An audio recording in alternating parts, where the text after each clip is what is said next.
The Jake Asman Show will begin shortly. Thanks to all these great Patreon members who help support the show. Get your super chats ready. Jake will be here in just a moment. If you love the New York Jets, this is the place to be.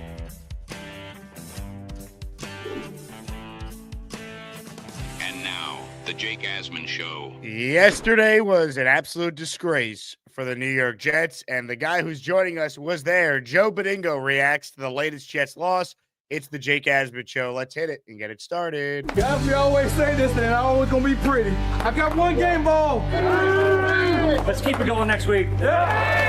A new chapter for the Jets has started. Aaron Glenn and Darren Muji are tasked with shaping the future of this franchise. Will they be the ones to finally get it right?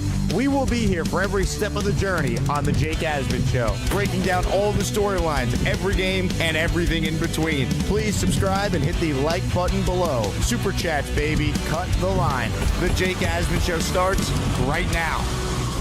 Here we go on a Monday. Hit the like button. Make sure you are subscribed to the channel. Reminder, if you ever missed the show live, we podcast it afterwards. So just check out the Jake Asman Show on Apple or Spotify, and you'll be able to find us there. With that, we say hello to our guy, Joe Benigno, who joins us every Monday at this time.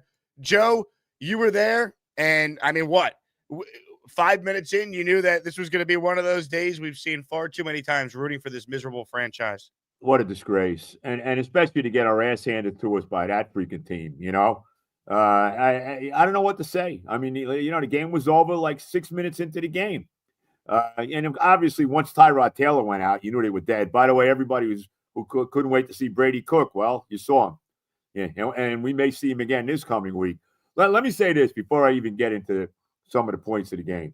All the Jet fans that want to tank should be very happy, because I know they still sit at 7 as far as the draft goes, but they had a good day yesterday as far as that. The Saints won, the Titans won, the Colts continue to free fall to give the Jets. That pick is getting better and better. Daniel Jones is out for the season now. He tore his Achilles. I think the Colts are they're just fading right out of the playoff mix. You know, so they had a good day as far as that's concerned. But what a disgrace! I mean, bro, what a disgrace! And can this play? First of all, the defense was just horrible. I mean, can they tackle somebody? I mean, they looked like they had no interest in tackling anybody. You know, when there was passes thrown by Tua, who really didn't have to even throw a pass. These guys are wide open all over the place. And nobody makes a play. I mean, how many balls did they drop yesterday? Mechie had a walk-in touchdown that he dropped. Should have been, you know, it would have been 24-14 if he puts it in the end zone. How about the pick six? This guy Walker, who I never even heard of this guy, number 53, Tua hands him a pick six on the goal line, and he doesn't catch the ball. I mean, how much can you take, bro? I mean, you see these plays over and over. And let me say this too, and I understand we didn't lose this game because of the officials. I mean, come on. The officiating is freaking horrible. On one of the Dolphin touchdowns, it was a clear holding penalty against Michael Clemens. They didn't throw the flag. On one of the false starts by the Jets, it was clearly offsides, encroachment by the Dolphins. They called it the other way. That one play that they reviewed, now I'm there. To me, it looked like it was a fumble on the goal line that Stevens recovered. They called it an incomplete pass. I mean, you were home watching it, so, you know, you had a better look at it than I did. But, I mean, you know, it's just the same old. And if it's not for the special teams, who are unbelievable, another punt return touchdown by Isaiah Williams, who's turned into this just phenomenal player ever since he came back from being cut. And the fact that they actually had a fake punt in this game, which should have led to a touchdown and led to only a field goal because of that drop by Mechie, you know, outside of the special teams, by far the best unit that this team has. It's unbelievable. They couldn't run the ball. You know, God forbid this offensive line. Everybody, you know, talks about this offensive line. They've been together all year. Can they open a hole for Breece Hall? Can they open a hole for the guy? How many times do I got to see lose 3 yards on first down? I mean, it's unbelievable. The holes for the Dolphins were massive. You could see them from where we were sitting wide open, and the Jets are getting nothing. I don't know what to say, bro. It was very disheartening yesterday. And I got to tell you, they may very well lose out now. You know, they may very well lose out. I mean, the Saints are playing better. They beat the Bucs yesterday. What happened to Tampa Bay? They're in free fall too. You know, they're not beating the Jaguars. They're not beating the Patriots. They're not beating Buffalo. And I don't even know if they're going to beat the Saints in New Orleans. So all the people that want them to tank, well, you know, 3-14 right now looks extremely realistic. And Joe, I've never been someone who's outright rooting for losses, but after a game like yesterday, I don't know if I could sit here and argue that like these wins matter all that much, because if they were building on their recent performances, yesterday wouldn't have happened. So like, I can't be sold now that, you know, they're making all this progress. Like this, to me, the season's been washed. The progress they had been making, when you don't show up against a division opponent that's in your building, like what are they really accomplishing by beating the Saints in a couple of weeks? It doesn't do anything for me. So if 3-14 means I get a top 3 pick and that's less I got to potentially give up to get one of these quarterbacks, I'm willing to just deal with it over these last 4 games. Like I won't be screaming and yelling if they won a game, but after yesterday, like why am I sitting there rooting for wins when they didn't even show up against a division opponent at home yesterday? It's terrible. No, it's terrible, bro. And I'm shocked they're still sitting in 7. I mean, you know, they didn't gain any ground yesterday at all as far as getting closer to the top pick, which I was very surprised about. Right now, the Giants have the top pick in the draft. Would the Giants trade with the Jets so the Jets can get Mendoza? Would they? I mean, I don't know. I still question whether John Mara wants the Jets to improve. I wonder about that. I don't know if he'd trade with them, even though the Giants don't need a quarterback. I don't know if he would. I really don't. Well, what's amazing too, and you already brought it up, the best thing about yesterday, certainly not the Jets' performance by any means, but the Colts, I mean, I don't know if they're going to win another game without Daniel Jones. Their schedule is brutal, and that pick is automatically in the top 18. If they miss the playoffs, all of a sudden they lose out. That pick could be as high as 13, 14 even. I mean, you have pick 14 and a pick in the top 5. There is not any team that can make a better offer if you're trying to move up to get one of these quarterbacks. Yeah, and they need so much help. I mean, God knows they need help on defense. The defense really stinks.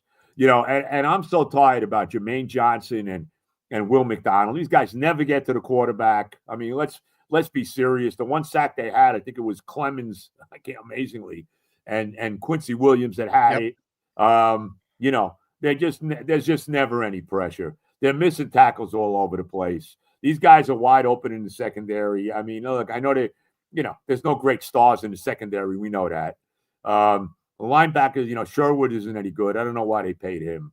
I mean, I don't know what to say. It's 13 straight games now without intercepting a pass. They never force a turnover. It's the same old. And if you're going to tell me Brady Cook's the quarterback, I mean, come on. What did you think of Brady Cook? Because obviously, tough spot. He comes into the game down 21-0. And, he certainly made some mistakes. He had the interceptions, but they didn't help him. I mean, the Jets had 6 total drops in this game yesterday, Joe. Yeah, they didn't help him. I mean, that play before halftime was a killer. They actually get a break on that pass interference. They had a gimme field goal there from Folk, and he throws that pick on 3rd down. The guy was, I don't know if it was Mitch. I think it was Mechie. The guy was all over him in the end zone. What are you throwing a freaking ball? Look, I know he's a kid. I get it. They didn't help him. You're right. They dropped passes on him. He fumbled one snap. I mean, he wasn't in a hurry. He held on to the ball too long. All the predictable things that a young guy is going to do. And, I like Tyrod Taylor, but this is what happens. This guy's he's more fragile than toilet paper. I mean, let's be honest. I mean, it really is. I mean, he didn't even get hit. He's out of the game. He got a groin injury, So I actually yelled out at some point, where's Justin Fields when you need him? I mean, that's how bad it was yesterday. Look, they got to hit on the draft. They got to make some moves in free agency. They need to hit on the draft this year big time, bro. There's no question about it. And, it's not just the quarterback. It's not just the quarterback.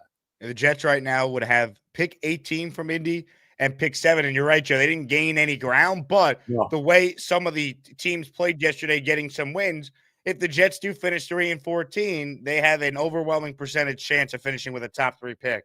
Yeah. Yep. And the guy, look, I mean, Mendoza looks to be the guy, but I don't know. I don't know. I mean, it's hard to evaluate these young the quarterbacks. And I mean, Ty Simpson looked horrible. You know, Georgia just blitzkrieged them on Saturday. Yeah, he had a terrible game. The kid from Ohio State was under siege the whole game. It's funny when, you know, he don't look so good when you don't have time to throw. I mean, he had all day to throw against Michigan and wide open receivers. That wasn't the case against IU. You know, I don't think Arch Manning is coming out. I feel if I would move heaven and earth to get him, I don't think he's coming out. I love Diego Pavia. I've said that over and over. He might win the Heisman. I mean, he might. I mean, I don't know. Mendoza's the favorite. But, you know, I love him. You can get him. I don't know if he's a first-round pick. I don't know. I don't know what they're going to do with quarterback. But they need help everywhere. They need help. They need defensive help. They need offensive help. I mean, what else can you say? They need a lot of help, bro. They really do. And the jury's still out on the head coach. And I give him credit for dying on the sword yesterday. You know, he took the hit. He didn't have them ready to play. And I give him credit for that. But they weren't ready to play. I mean, you know, it sure as hell didn't look it, you know, with the way that defense played yesterday. So Glenn isn't going anywhere. He's going to be the coach next year. The jury's still out of him. I'm not ready to completely say he's not the guy. I don't think you could definitively say that yet. There's been too many great head coaches who had terrible first years in their coaching career. So I can't say that yet about Glenn. But there's a lot of work to do, bro. A lot of work. The big concern I have is Steve Wilkes being retained as the DC. I don't know how you could justify bringing this guy back. I mean, there's a reason he's been one and done in all these different places he's been of late. The defense was never supposed to be this bad, even after the Sauce and Quinnen deals. We bring it up every week. They don't have an interception this season. They don't even come close most weeks to coming up with any turnover. Like, to me, if you're going to retain the head coach and he's not going anywhere, and I think Tanner Engstrand will be back as the OC, they need to get a completely different defensive coordinator going forward. That's my big thing going forward with this team. Yeah, they do. I can't disagree with it. Wilkes has been terrible, but they don't have any players on defense either, bro. I mean, come on. You know, these guys that are supposed to be players, like I said, McDonald and Johnson, they're extremely overrated. All these guys have gotten worse, though, under Wilkes and Glenn. Like, that's my big – like, Jamie Sherwood was good last year. Now he can't play all of a sudden. Like, who on defense has actually gotten better from the Salah staff to the Aaron Glenn staff now? Nobody. And the jury's still out on the kids, Moore and Thomas in the secondary. I mean, I don't want to kill them yet. They're still young. But, you know, I'm tired of losing, bro. I went to 3 games this year where everyone was brutal. The Dallas game, the Panther game, and the Dolphin game. I mean, I went to 3 games where they were pretty much non-competitive in every one of them. You know, just unbelievable. Was the tailgate fun yesterday, Joe? Did you? Well, I went over. You know, I did go over to see Sean Winters and that group. I got Eddie Scazzeri went to the game with Sean because he's a big Dolphin fan. It was good seeing Eddie. You talked a little bit about the disaster that's going on at WFAN, but you know, we talked about that a little bit, obviously. But you know, what else can I say, bro? Yeah, a lot of people come up to me to want to take pictures. There was a lot of that, you know, but I don't know. I'm so disheartened, you know, and to lose to the damn Dolphins. I mean, you weren't even that good. That's what's crazy. Man, I didn't see Dan Marino or Mark Clayton or Mark Duper or Nick Bonacani. I did see, you know, Bob Greasy jerseys, Larry Zonka jerseys, Mercury Morris jerseys, a ton of Marino jerseys, obviously. But, you know, this isn't the Dolphins of years gone by. That's for sure. I saw there was some video online of sell the team chants in the stands. Did you hear those chants? I did not. I did not. He's not selling the team. No. I mean, we could scream about that all you know, forever, but, you know, he's not selling the team. So, you know, what can I tell you? What can I say? We do need a new owner, but it's more than the owner now. You know, it's on Glenn and Muji to straighten this out. What else can I say? It's on them. I still have some confidence in Muji and like his moves overall. Head coach remains a major question mark. But, Joe, I mean, we could talk about all the issues with the team. Ultimately, they need to get quarterback figured out. That's what it will all come down to as usual. Of course. And if they feel Mendoza's the guy, they got to do what they have to do to get him. I mean, I don't think there's any other way to say it. If they think he's the guy, and he looked pretty good in the second half against Ohio State, we're going to see now as he moves forward. The next game that he will probably play will be, I'm trying to think who they will play. I think that they will play the Alabama-Oklahoma winner, okay? That's so correct. right? Am I correct? Yep. You got yeah, right, exactly. IU will play Alabama or Oklahoma in what bowl are they in? The Rose Bowl? They will play in that role. So we're going to get a better feel of how good he is, especially if he's going up against that Oklahoma defense, which is a very, very good, a very good defense. So we're going to get to see just how good Mendoza is. We'll see. Great win over Ohio State. Love to see that. I was thrilled to see them beat the Buckeyes. I can't stand them. But now we're going to find out about Mendoza going forward. And like I said, the next game is going to be against, SEC power type teams. And we'll see. We'll find out a lot more about Mendoza now going forward as this playoff moves on. The guy that I am most intrigued by is Dante Moore from Oregon. I think there's a good chance he could come out. And I know people are down on Ty Simpson after he didn't play well over the weekend against Georgia. Just killed him. He was under siege the whole game. He did throw some bad I mean, look, he had some terrible throws where he was underthrowing guys out of the backfield. He was throwing short on those. He did not have a good game. He threw a bad pick in the game. There's no doubt. But let's be real. Georgia just dusted them. And things change all the time, right? Like, who's to say Ty Simpson doesn't bounce back, look good against Oklahoma, and play well against Mendoza and Indiana in a future game? Like, people are such prisoner of the moment with all these guys. I guarantee you, if Dante Moore goes on a deep playoff run with Oregon and looks great, Jet fans are going to want him too. So my big thing is hopefully all these guys play well, and there's as many options at quarterback as possible. Well, look, I mean, we're going to see a lot of guys. We're going to see Carson Beck of Miami. You're going to go up against Texas A&M in College Station. That's going to be an interesting game. Obviously he was at Georgia before, so, he knows what it is in the SEC. You're going to get to see him. We're not going to see more really to evaluate him until they play Texas Tech. I mean, it's a joke. I mean, it is a joke. That James Madison and Tulane's playing Ole Miss. They already played Ole Miss earlier in the year. Ole Miss beat them by 5 touchdowns. It is a joke. The college football, look, Notre Dame should be in. You could argue with Notre Dame over Alabama, whatever. The bottom line is James Madison and Tulane have no business being in this playoff. I want to see the 12 best teams in there. Come on.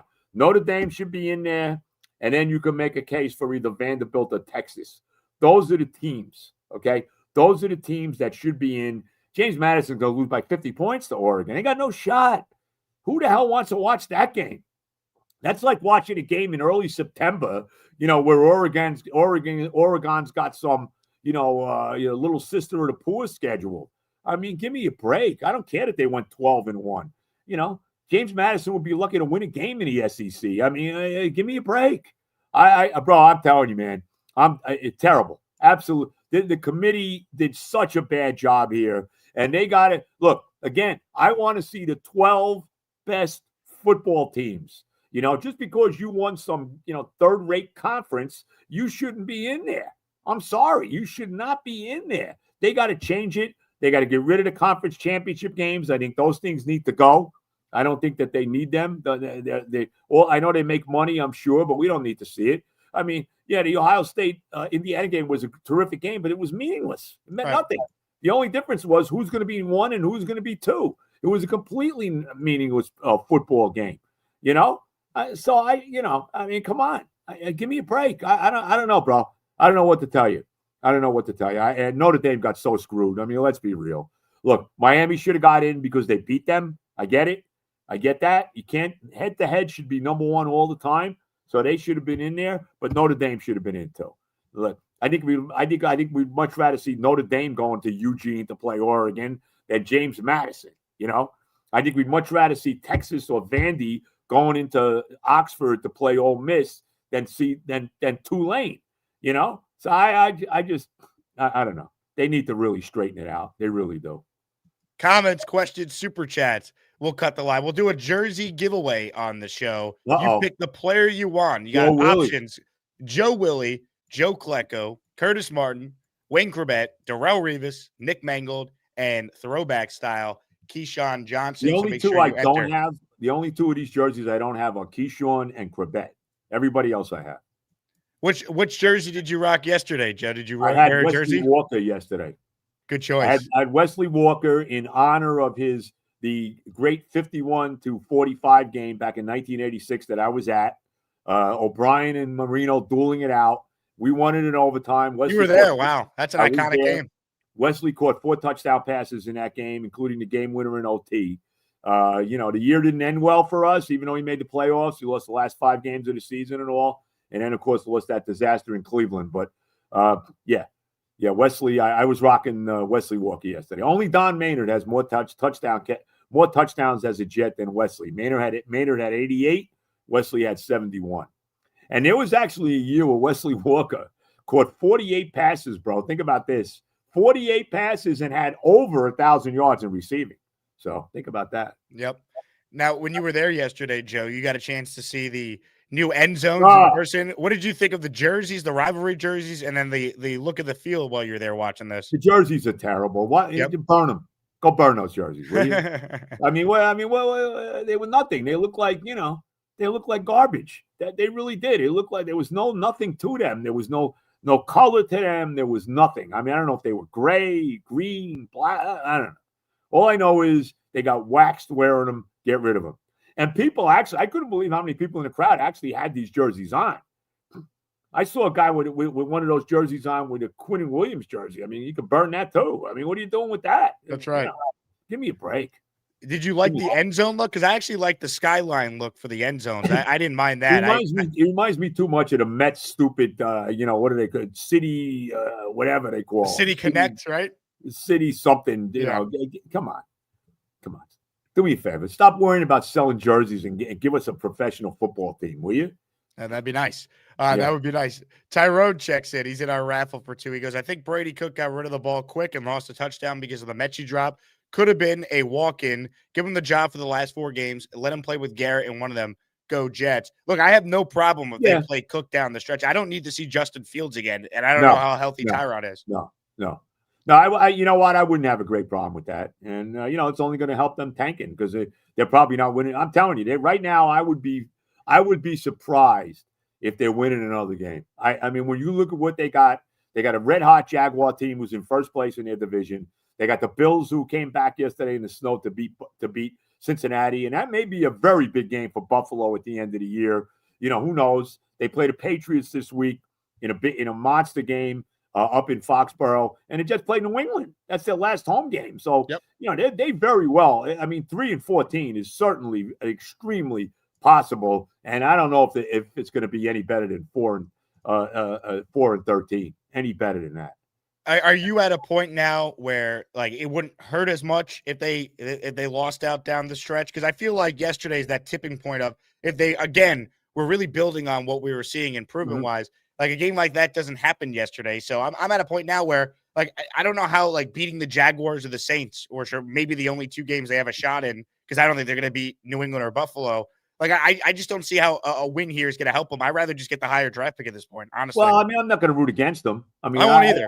But I'm not going to be mad if they lose. Look, if we go down and beat Jacksonville, I'll be very happy about it. I'm not going to tell you I'd be upset about it. You know me. But, I mean, it doesn't matter now. I mean, you can watch these games extremely loosely and not get crazy. But you want to see some kind of I want to see that we have some. I mean, the offensive line really pisses me off yesterday. They stunk yesterday. I mean, can you open a hole for Breece Hall?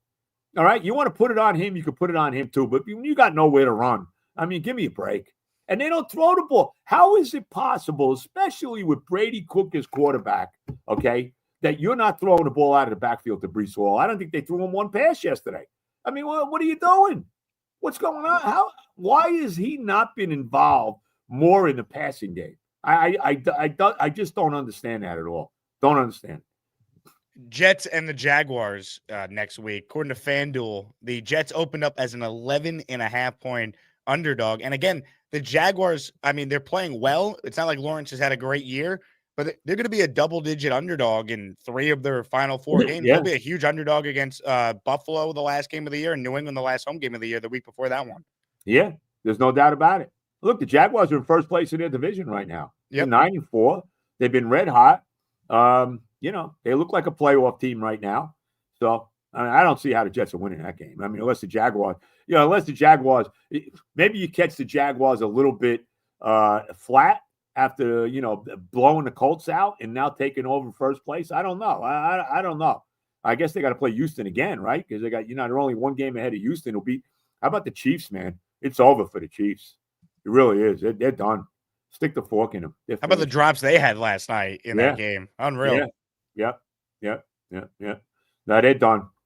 Kansas City's done, no doubt. And so are the Ravens in my mind.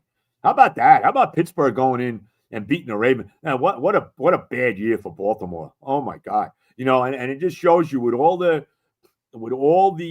talk about Mike Tomlin, getting rid of Mike Tomlin, it doesn't surprise anybody that the Steelers rise up and get a big divisional win over the Ravens. That really doesn't. It doesn't surprise me. And they're going to win the division. I mean, Cincinnati lost yesterday. They really couldn't afford to lose another game.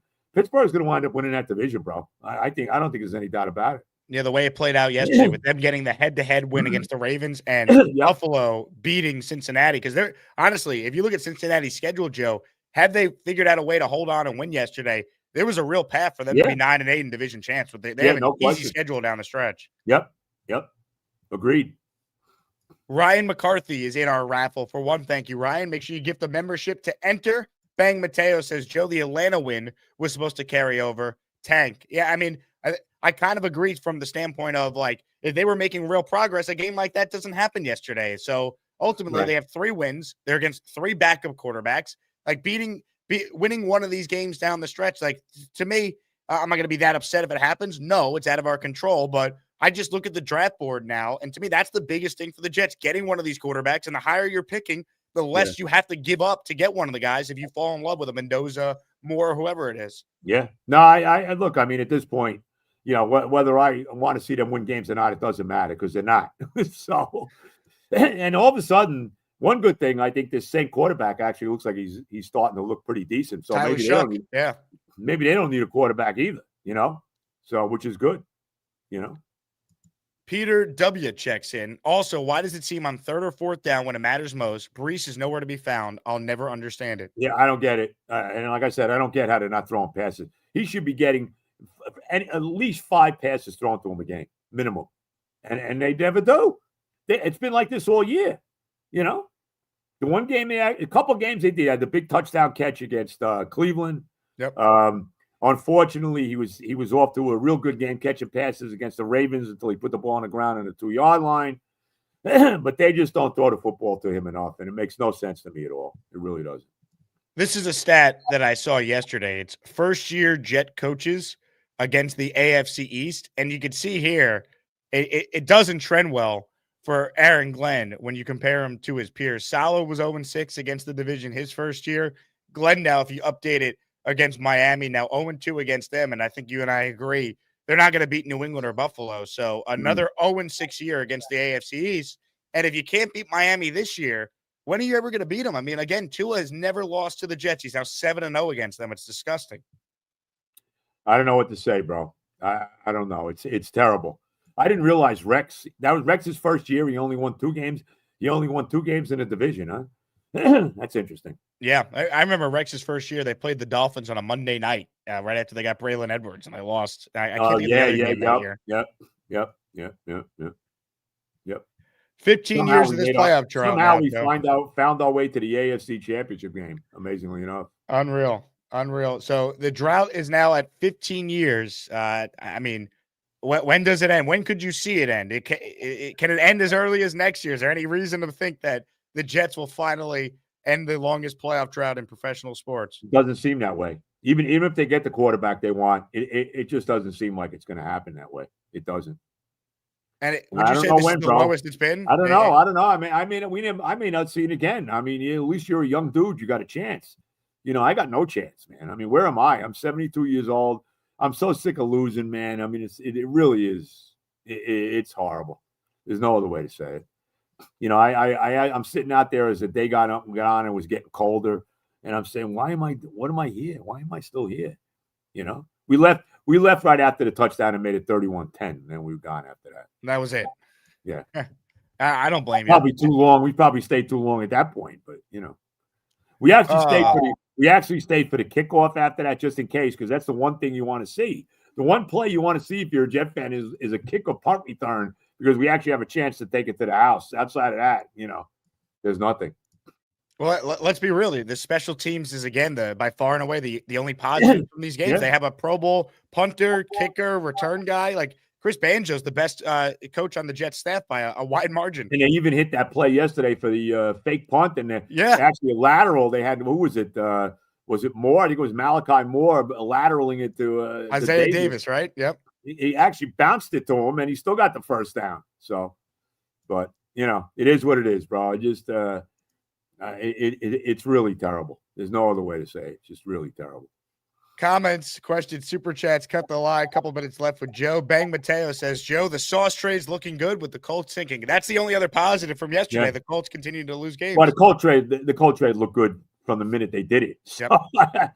And Mitchell, look, I still think, I know Mitchell didn't have a good game yesterday. Nobody did. But I still think there's something there with Mitchell that you got, a guy that certainly can be at least a number 2 receiver for them. I really do. This, by the way, it was Joe and the great Tommy Keenan at the game yesterday. I got this picture. Yeah, I think Tommy, that's us. Yeah, there we are. Look at it. This is before the game. That's why that's why Tommy's got a smile on his face, I think. So the vibes were still high. Yeah. Yeah. They were real high. Skochek said he's a huge Mets fan. He goes, hey, Joe, I know it's not football related, but as a Met fan, I don't think Pete comes back, but I hope he does. He better come back, man. You know my feeling on David Stearns. I can't stand him. I enjoyed your appearance on Heyman's podcast, by the way. I got a kick out of that. Yeah. They gave 3 years and $51 million to this stiff Devin Williams. I mean, can you imagine that? Now, well, if they re-sign Edwin, I get it. But right. If he's a setup man for Diaz, it's not bad. He stinks, but at least, if he's the closer, forget it. Please, give me a break. They better sign Pete. They better sign Diaz. I'll continue. Everything else they do, that's all well and good. That's the most important thing to me as a Met fan. Kyle Clifton checks in. He's in the raffle for 2. Kyle Clifton, the old Jet linebacker? That's right. He's a big Jet middle linebacker? Is that him? It's an alias. But he goes by Kyle Clifton, which I love. He says, whether Shuck plays well or not, the fact that the Saints only spent the second rounder means they can't be counted out on taking another QB. No, I don't count him out. I wouldn't count him out. But he is playing better, this guy. He's starting to play a little better. I mean, they got, they beat Tampa. They beat the 2 best teams in the division on the road. They beat Carolina and Tampa. So, Tampa's in a free fall, man. What happened to them? All of a sudden, the bloom is Todd Bowles special. Yeah. Right. The bloom is coming off that Todd Bowles, situation there. I mean, you look at the Saints, they're at 5 right now in the order. Cleveland is a real key here too, Joe, because hopefully Shador keeps playing well because they have 2 first-round picks because they have the Jaguars. Did he play good yesterday? They lost to Tennessee yesterday. I mean, He was okay from what I saw. Okay. And you look at the Raiders, right? They play the Giants. So that game has major ramifications. Well, you look at the teams. Look, to me, the Raiders need a quarterback. Cleveland needs a quarterback. The Saints, I think, need a quarterback. Arizona needs a quarterback. I mean, I guess everybody else is okay with a quarterback. But those are the teams on the list here that need a quarterback. And of course, the Jets. The Jets needing a quarterback, a tale as old as time. Oh. Unreal. Well, Joe, I'm sorry that you did not get a chance to see a win yesterday, but you didn't get rained on, which I guess is progress. No, the one thing that's been good, the 3 games I went to, as bad as everyone was, the weather was good in every one of them. I was at the Dallas game. It was like 100 degrees out. The game against Atlanta was a beautiful – not Atlanta. Carolina was a nice day in the 70s. And yesterday, for a game in December, you couldn't ask for much better weather. So it wasn't too bad, Any more golf for you before the year ends? I don't see it. I really don't. I think it's time to get the clubs out of the car. I played the day before Thanksgiving. It was 60 degrees. I think that was the final hurrah, bro. Well, you had a great run for this year. Yes. There's no doubt.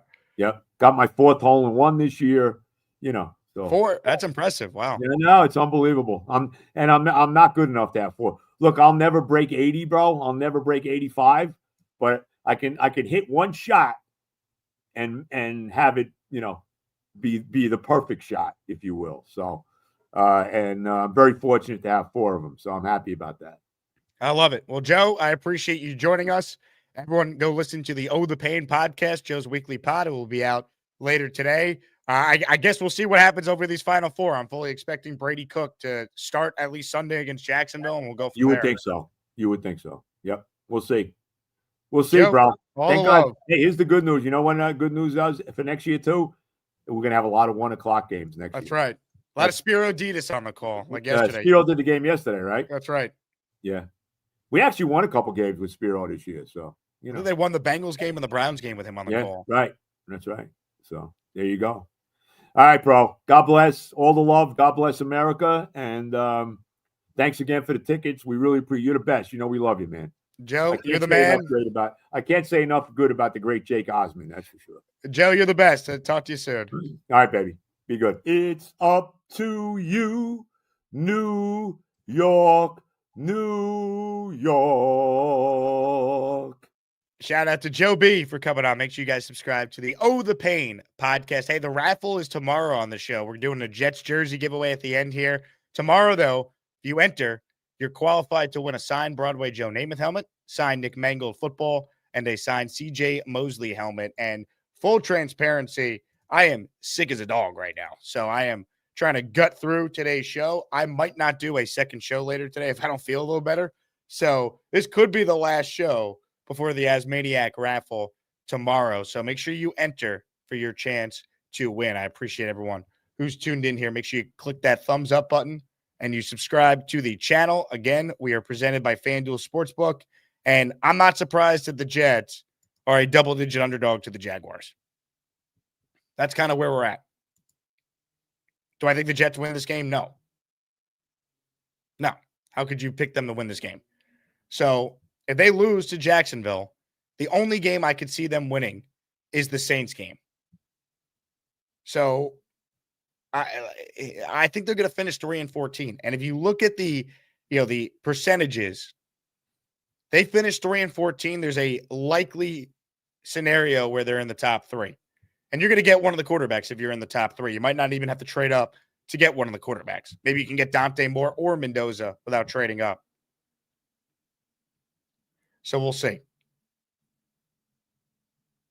Sean writes in, Jake, we're all sick of this team. Amen. Leon says, hopefully you feel better, Jake. Thanks for your service. Thank you, Leon. Frank says, get some rest. Yeah, I'm trying, man. I don't know what happened to me, but I feel like crap. So I'm trying to gut through the show today because Monday is obviously a big day for the YouTube channel. Other than the post-game shows on Sunday, the Monday shows typically get the most views during the week. It's just a shame that, the next big day for the Jets is going to be when we get to the offseason. But I'm at a point now, you look at the Jets schedule down the stretch. How is losing out not in the best interest of the team? I know the Jets won't admit it, and they're going to play, and players play. I get all that. To me, it doesn't serve the Jets any purpose to win another game this year. It doesn't. So I'm in full-on lose-out mode. I think it's in the best interest of the team. Like, a win over the Jaguars this week is not going to matter for 2026. It will have no impact on the 2026 season. If you were going to beat Miami and build on playing good football, right? You've won 3 of 5, you win 4 of 5, you beat Miami. All right. I think there's value in that. But when you no-show the way they did, they were down 21-0 before, you really got comfortable on your couch yesterday, Jet fans. I don't see the value in winning anymore. And I'm not a tank guy, but I'm at a point now where we just got to see the forest through the trees here. So let's get to some of your calls. We'll get some people on the raffle as well. Bang Mateo, thank you, sir. You're in for one. Flight Risk Jet says Charles Gormani snapped Daniel Jones' Achilles. I said this to Charles yesterday. Can he be a Patriots fan next? Ever since Gorman went over to the Colts, they have been a disaster. 1-3, no first-round picks the next 2 years. No Daniel Jones now the rest of this year and potentially the start of next season. Can we please see Charles declare his Patriots fandom next? That's the key, right? That's the key. All right, let's get to your calls, shall we? Joining us right now, live from Alden's in New York City, is Rex Bonesy. The only thing better than Alden shoes is Joey D, cause he totally rules. Jake, my brother, I'm high as a kite. I love everybody. Damn, this show is crazy. Mr. Bonesy and Rex. Hello, Rex Bonesy. Hey, Jake, man, you look like shit right now. You got to get some sleep, buddy. What's up, my man? I'm dying, but I'm good, Bones. How are you? I could tell in your eyes, bro. You look like you're hurting, and I let's make it quick. Everybody's got to be quick for Jake. You got to get some rest, man. You got to actually close your eyes and sleep. You don't sleep enough, so You're not wrong. I don't know what's worse right now, though, how I feel or how the Jets played yesterday. I mean, can we just state the obvious before I talk about my guy Brady Cook? Can the players said it in their post game? It felt like the offense was a step ahead all game on the defense, and for the players to actually say that, the coaching. I mean, I know we're beat up. I know Mykal Walker dropped an interception. Everybody was probably like mad, like, God, how did he drop that? It's like, guys, you didn't even know who he was before he dropped it. Like, but Malachi Moore had an easy one that bounced off his foot into the air. Like, Tua gave us chances, but besides those, our linebacking play is awful. Our defense, we knew what they were doing. They were a step ahead every play. It was ugly on defense, but. I mean, it's so disappointing. My only positive on the defense is that this is hopefully the nail in the coffin for a change at defensive coordinator, because Glenn's not going anywhere. I don't know how you could bring back Steve Wilks when the defense has been this disappointing and pathetic at times the entire season. Agreed. And how Glenn acted in the presser, the post game, he was, it was probably his realest one he's had. And I think all of his, all the things we saw in it was, I feel like it was kind of towards Wilks when he just was like, the things he was saying, I felt like it was really after Wilks, because the offense too. I mean, can we give the kid a break with the drops? I mean, John Mechie with another drop touchdown. That's his second drop touchdown in 2 games. Like, you can't drop them when they're that easy. Like, you're not a running back, bro. Like, I don't know. Brady Cook coming in down 21-zip, with no run game.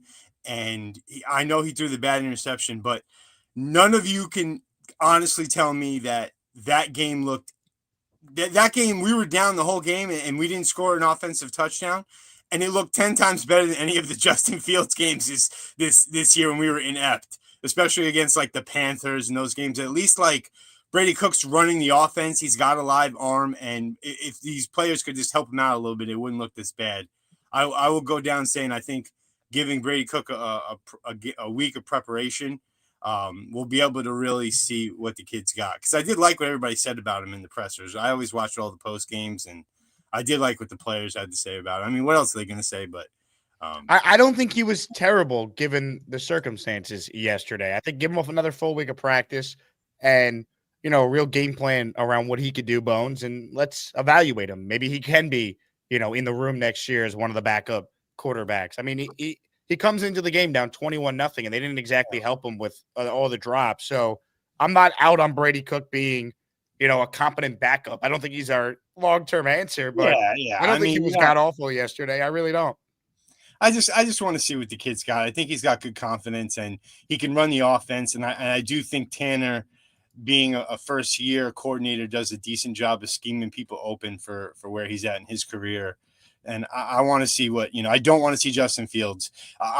Imagine Brady Cook had Garrett Wilson plus these guys, and we didn't start off down 21-zip. He's getting the ball, where it had to be. He made some plays, but, I'm just a Brady Cook fan, so obviously I'm taking his goods and not his fumbles and, his bad interceptions. But it's just about Wilks, man. You can't even blame the players as much as you can. I mean, obviously Sherwood is a complete disaster. Once the offensive linemen get to that second level, it's like they're just eating up our linebackers. They're small, and it was ugly, man. Steve Wilks does nothing to help the scheme. And it was too. Like the same plays Miami used against the Jets in the Monday night game earlier in the year. It felt like it was the same thing again, and the Jets were not ready for it. Dude, if A-Chain didn't get hurt, they were going to put up 60 points on us. Like Tua stinks. They run the ball all over us. Tua doesn't even have to do anything. Joe B was just complaining about Johnson and Will McDonald not get. When did he get a chance to get? When did they even get a chance to rush the passer down this much when they're running the ball whenever they want to? I feel like they kind of packed it in, and when they needed to score in the fourth quarter, they scored in 6 plays. Like, they just ran the ball over. It's disgusting. Steve Wilkes has to go, and I will go down with the ship saying that Aaron Glenn's presser and all his real comments we got were really heavily towards Wilkes. You know? Yeah, I mean, he didn't defend Wilkes yesterday. He basically acknowledged everything needs to be reviewed. So they're going nowhere this year. We know that. Hopefully that is the nail in the coffin for a meaningful change at DC going into next year. You cannot retain Wilkes when the defense has been this bad for almost the entirety of the year. They don't have an interception yet. It's a joke.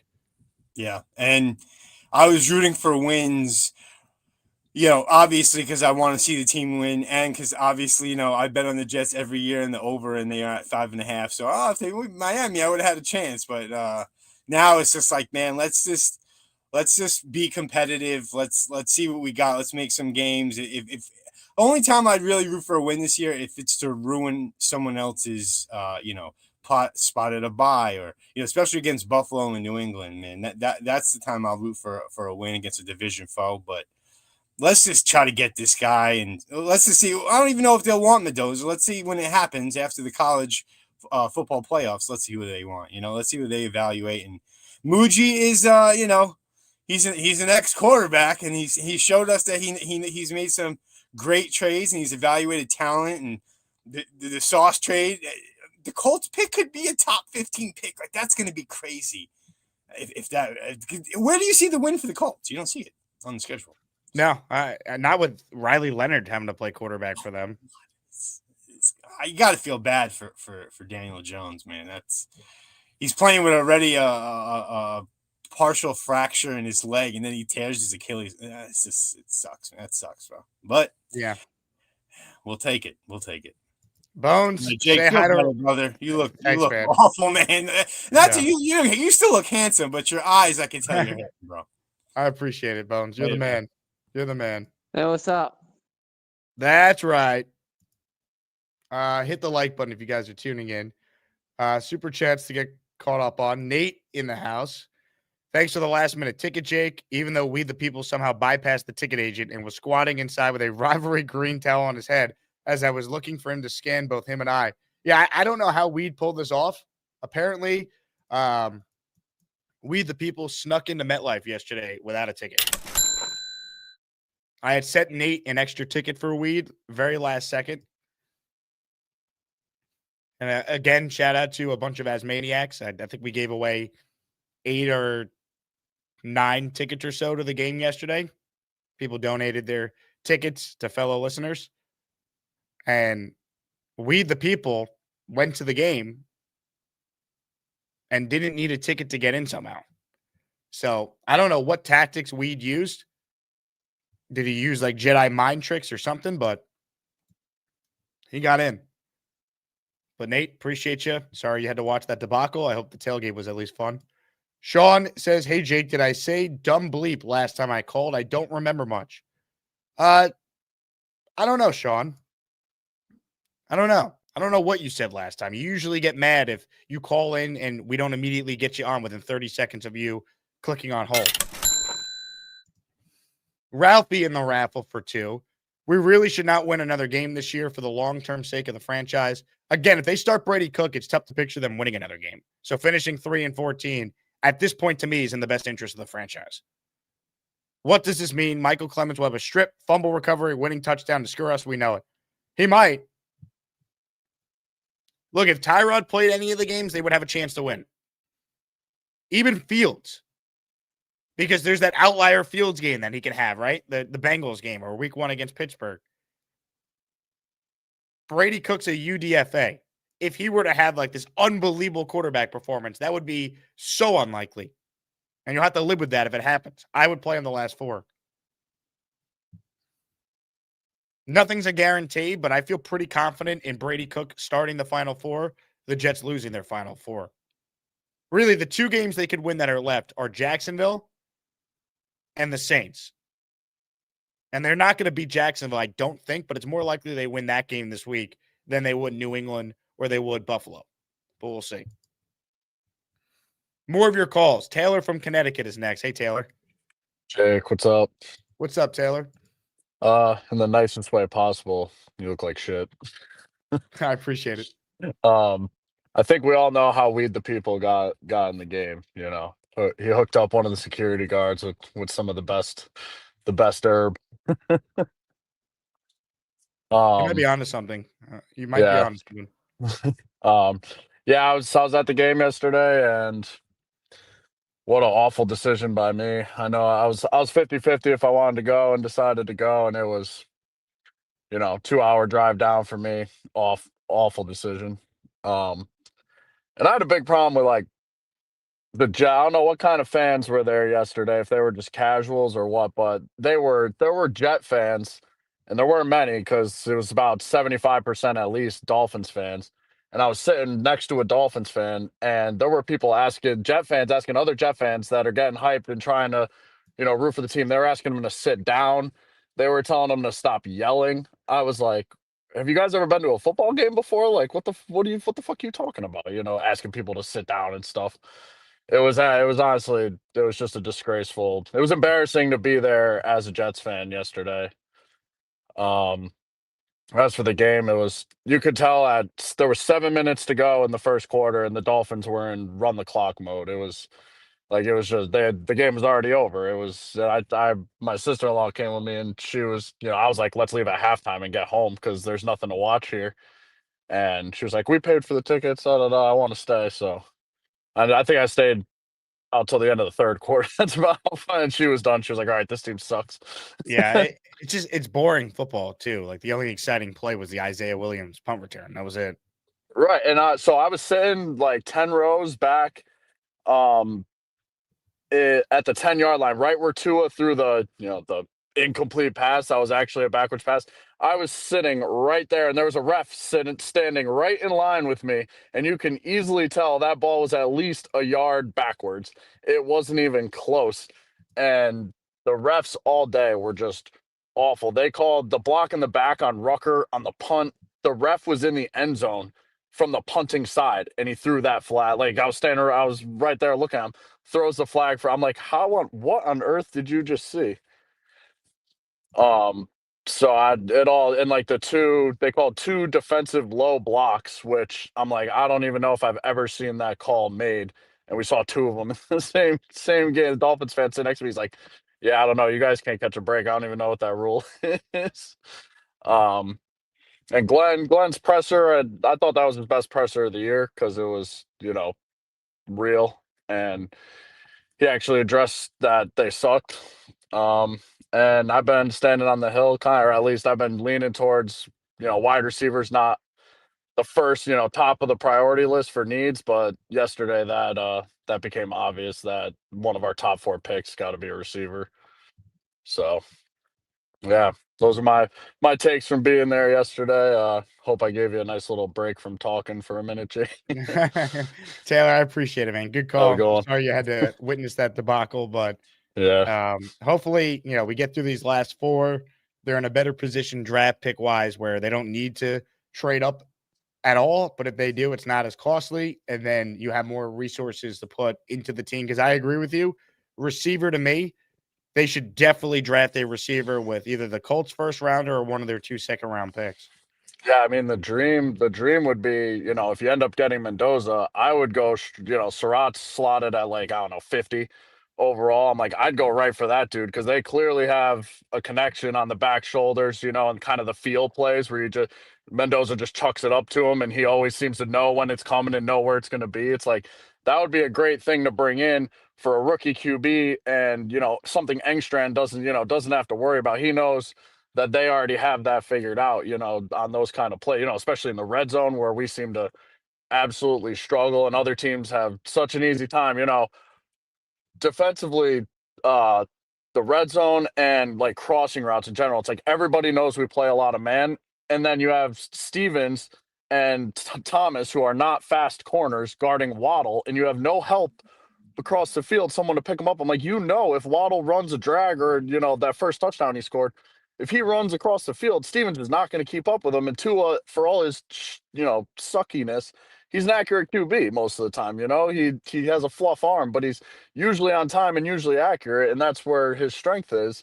And they have no help on the goal. It was the easiest play ever, and then all the tight end dump offs on the rollouts for my brother's there screaming yesterday. He's like, they're gonna run play action tight end rollout, and then they run that play, and it's like, how Wilkes is the only guy in the stadium who doesn't know it's coming. And honestly, I'm hoping we get the tweet today that Wilkes is fired today and Glenn takes over at least play calling for the rest of it, or promote one of your assistant coaches, let him call plays for 4 games. Who the fuck cares, Yeah, Taylor, good call. I just, at this point, why?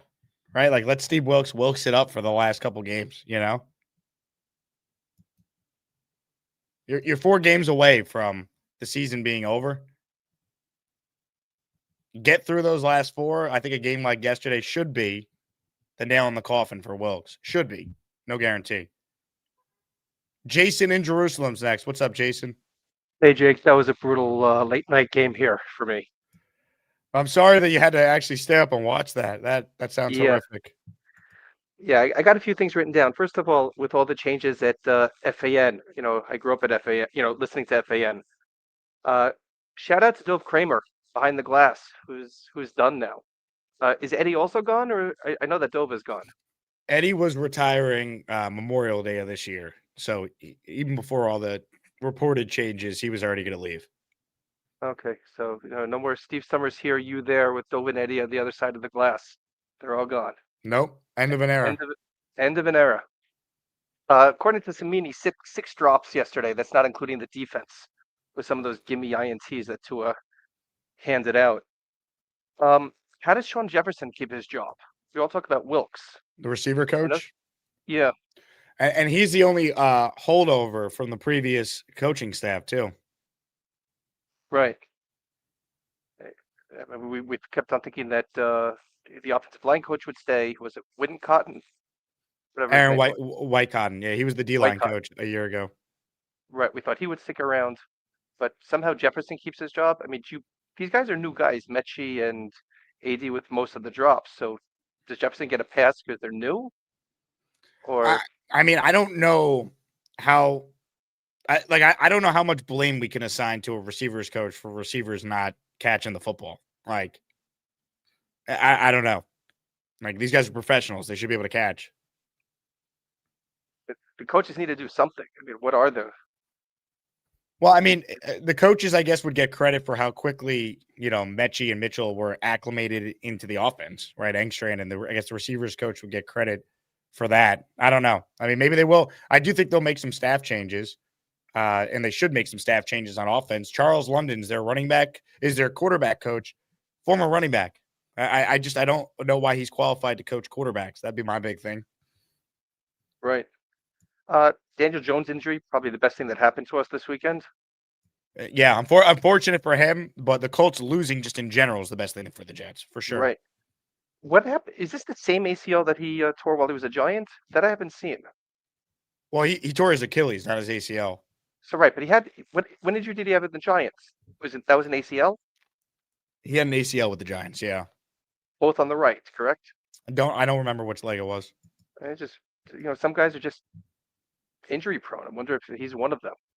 I mean, the broken leg on the hairline fracture on the left leg. Now the ACL on the. Their pick next year is going to be affected too, right? Like, what do they do at quarterback if Daniel Jones is not ready for the start of next season? Like, do they lose an extra game or two in September next year because Jones is not ready by the time they get him back? Is he the Daniel Jones that we saw this year before he got banged up? That it was a great trade at the time. It has only looked even better since. The Jets need to obviously hit on the picks, but they're positioned now with those picks to really set themselves up nicely. Absolutely. I mean, he doesn't have a contract for next year. So there's no guarantee that he even goes back to the Colts. And they're in no position to pick anybody now. And all they have is Richardson, who himself is injured. Correct. This is one of the reasons that I'm not into the 17-week season and definitely not the 18-week season. Or, sorry, 17-game season, 18 games. Because you end up having these UDFAs playing at the end of the season. And it just really waters it down. It happens every year. You have 3 or 4 teams that are down to their 3rd and 4th string quarterbacks. I mean, look, backup quarterback, I think, is a premium position in the league now, just given the amount of quarterbacks that play. And from a Jet standpoint, it wouldn't be a Jet season without 3 quarterbacks having to start games for them. Yeah, I mean, who's back up this week? Christian Hackenberg? Where Trevor Siemian is hanging out? Feel better, Jake, and I know this is going to be really controversial. I like the jerseys. I hope they can create a white version of it. Definitely beat what they had during the Adam Gase era.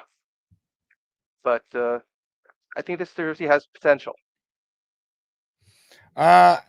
Good call, Jason. I don't love the jerseys. I like the end zone that they had yesterday, though, especially if they created a green version of this. Like, I would be good with the end zones being permanent. I like the New York City skyline. Add some uniqueness to a very bland stadium. The jerseys I could do without, though. Big fella says, what's worse, a Todd Bowles special or Wilksing it up? Well, I mean, Wilkes is a DC, so you could get away with it, big fella. You can move on. A Todd Bowles special, you can't escape it. Bucs fans are getting the full version of it now. For those who are new to the show, the Todd Bowles special is when you're expected to win and you have a complete letdown performance against a team that you should beat. A la Tampa losing yesterday to the Saints with, I don't want to say their season on the line, but a monster game for their chances of winning that division. Taylor, who called in earlier, just sent in this super chat. He's in the raffle for 5. The Daniel Jones situation is a great example why Garrett probably shouldn't play. They may give us a top 10 pick next year. So Garrett Wilson is eligible to come off IR this week. They should not play him the rest of the season. Why risk it? Right? I understand that players want to play. The Jets need to see the long-term vision here. Garrett Wilson playing doesn't serve you any purpose. 1, protect him and make sure he's 100%. And 2, what if he helps you win a game? Winning now doesn't help the Jets. It doesn't. Garrett Wilson shouldn't play. And I love Garrett, but I know what he is. Let's put him on ice, and we'll see him next year. More of your calls right now. Ladies and gentlemen, warning. Warning, warning, Allen alert. Shit's about to get ugly, folks. Warning, Allen alert. Hide the children. Hey, what's up? Feel better, man. I had the honor of spending the weekend in New Orleans, so it was great not to watch shitty football. So God bless you for watching that crap. Off topic. I know that Andy Reid has 3 rings, but at 10-10 to go for it on his own 30 at 4th and 2 might have been the most, I don't even know what word I would use. That is the craziest call I have ever seen in my life. And it basically cost them the playoffs. You gave the Texans the ball on the 30-yard line where they're in field goal range, and eventually they scored a touchdown. Yeah, that was no idea what he was thinking. Yeah, that was horrendous. It just shows you even the all-time greats, they still make mistakes. Crazy call. I'm glad you are in the same boat of losing out. 3-14 sounds really good. To me, for Jet fans, I think the next important game for the Jet fans to watch would be January 1st, Texas Tech, Oregon, when Dante Moore gets to face, in my opinion, the number 1 defense in the country. And I want to see how he performs against that defense. And because and I still believe he stays in school. If he stays in school, and let's say the Jets have the 4th pick in the draft, they're screwed, because a team at 1 is going to fleece the Jets on a move up. Fleece them. They will ask for the farm when there's only 1 quarterback. This is basically the supply and demand game here. When there's 1 quarterback that's going to be in the top 10, again, I think Ty Simpson's going back to school. He sucks. And if Dante Moore decides to stay in school, there's no reason for a team to basically give the Jets a discount if they're going to move up, and especially if it's the Giants. Well, it depends where they're picking, though, right? Like, if they're picking 4 or 5, the Jets are screwed. because there is going to be a team at 1 who may not need the quarterback and will look at the Jets draft capital and ask for the moon. And that's when I think the Jets need to use some judgment. And I like Mendoza. I don't love him. I would not make the deal up. I know a lot of Jet fans think this is the right guy to go make the trade up. But again, if you're a team at number 1 and you look at the Jets draft capital with basically him being the only quarterback on the board, they will try to fleece the Jets, fleece them, and go after their picks this year and most importantly, next year. Well, it would depend on who is in front of the Jets. Let's see if the Giants have the number 1 pick. Okay. They're dead. They're never trading with the Jets. They're never. I don't know about that. Why not? Again, they will ask for a minimum of 3 first-round picks. To go from 4 to 1? Absolutely, especially if they're the only quarterback on the board. If he's the only quarterback in that spot. Right, but the Jets wouldn't bid against themselves either. So you know what? You never know. Maybe the Raiders are at 3. Yeah, but Alan, that's my point. I would need to know who's at 2, 3. Okay, so let's say the 4. Raiders are at 3 and the Jets are at 4. Okay, well, what if the Jets are at 3 and the Titans are at 1? Right? I still think they will ask for a lot, especially. Okay, but the Jets have more than anyone, especially if the Colts pick is pick 14. Again, not all draft picks are created equal, Alan. And the Jets' ability to offer the Indianapolis Colts pick this year trumps Cleveland being able to offer, for example, the Browns, the Jaguars pick that they have, trumps the Raiders only being able to offer picks that are in 2027 and beyond. If you're talking about first rounders, again, the Jets, if they believe in Mendoza, are not going to be able to be outbid for him, assuming they could get a deal done with the team that is at 1 or 2 in the draft. But if he's the only quarterback on the board, which we don't know, because I think Dante Moore is going to declare and come out. That's where we disagree. He might. Again, I said that game will be really telling for him because they're playing the number 1 defense in the country. I thought the number 1 defense in the country, according to you, was Ohio State. Didn't you think Mendoza was played great? But I've watched Texas Tech. They've been unbelievable. Again, other teams paid for quarterbacks. Texas Tech in the NIL paid for an entire defensive line. What does your shirt say, by the way? 70% of people are stupid. I'm with the other 40%. I see. Thank you. Ralphie says, Allen bandwagging A&M now. Where's the Iowa hat? The Iowa hat's there. I'll watch them against Pavia. I'm excited to go watch A&M against Miami in 2 weeks. Joe says, Allen will find anything to complain about. I will not. I'm not complaining about anything. I think you and I are in the same. You are. Well, yes, but the comment is reference to the fact you're already coming up with this scenario where it's going to be so much for the Jets to trade. I do. I think we have no idea where they're going to be picking, who's in front of them, again, and how many quarterbacks are coming out. If the Jets are picking 4 or 5, which is realistic, those teams up top might lose out. You never know. Okay, even though they might kill each other. I don't think Tennessee's winning another game this year. All right, maybe they don't, but they also play the Saints, I believe. And the Saints are a team that actually could win in a couple of games, and they might really. The Raiders could win a game. The Raiders play the Giants. That's another win for them potentially. I think Shuck has actually played okay. I would not be surprised if they decide to actually maybe go after a Nussmeier to compete with him rather than going after a Mendoza in the top 5. They might like Shuck. He's played actually pretty well lately.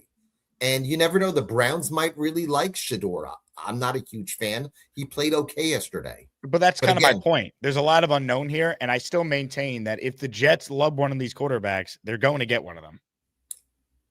Would you, again, this is the final thing, would you give up any of your 2027 first-round picks to move up? My preference would be to not do that, especially if I'm already in the top 3 or top 4. I don't think it would be necessary to do that when you have 2 second-rounders this year and you have the Colts pick, which I believe will be in the top 15 based on their schedule down the stretch here.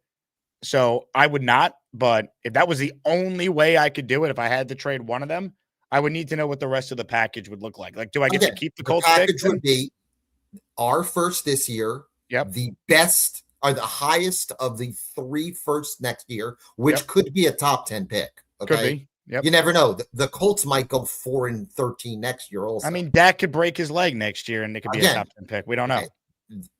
And a second round pick. So, but I'm keeping the Colts pick though.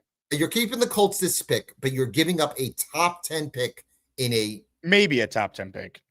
Maybe. I'm talking about the best of the three. I bet you one of those three will be in the top 10. So here's why, assuming I have conviction on one of these quarterbacks, I probably would do that deal. I'll then trade down with that Indy pick and try and recoup some of the capital I just gave up to move up. Okay. And again, because what are we talking about if the Jets don't have a quarterback? Like, what is there to discuss with this team going forward?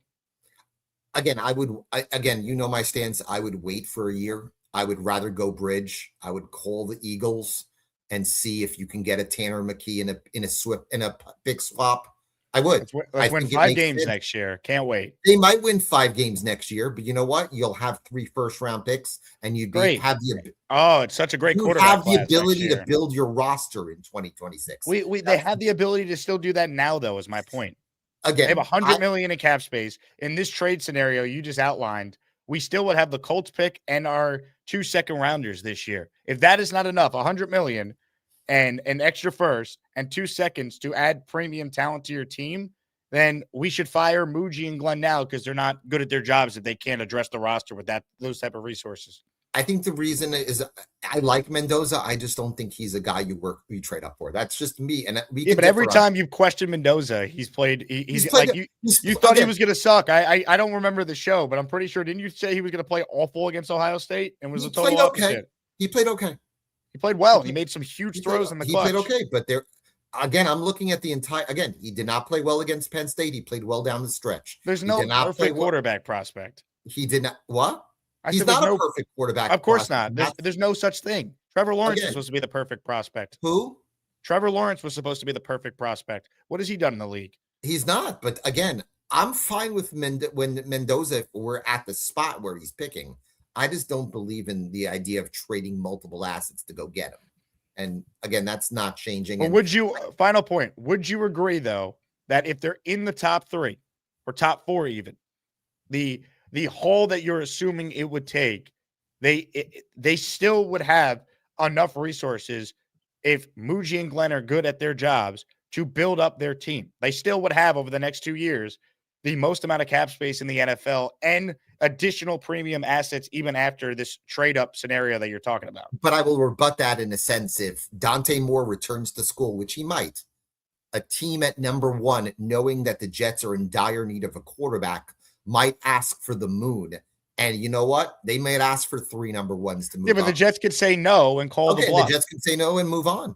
There might be another team. There might be a team so desperate. I don't think the Jets are so desperate with the capital they have in the next 2 years that they're forced to trade all those assets to move up for this quarterback. That's the difference. There might be a team, again, there might be a team like Minnesota who might trade 4 number 1s because they don't trust JJ McCarthy. They're not trading 4 number 1s. Or there might be a team like the Raiders who might be very okay. But again, the Jets offer can trump anything the Las Vegas Raiders could come up with, and it's not even close. I understand. I don't want to touch the 2027. I get it, but you know what? If you believe in Fernando Mendoza, if they do, I know you like him, you don't love him. But if they love him, right? But if they love him, guess what? And they get him, and they're right. That's all that matters. Just be right. The best scenario for the Jets, as you mentioned, is if Dante Moore comes out, and I think he actually will. But time will tell. Then the Jets are in a better spot. If he doesn't, I think the Jets are in an unenviable spot because there'll be a team above them that will look at their capital and try to fleece them. That's just my opinion. Well, here's the thing, though. Yeah!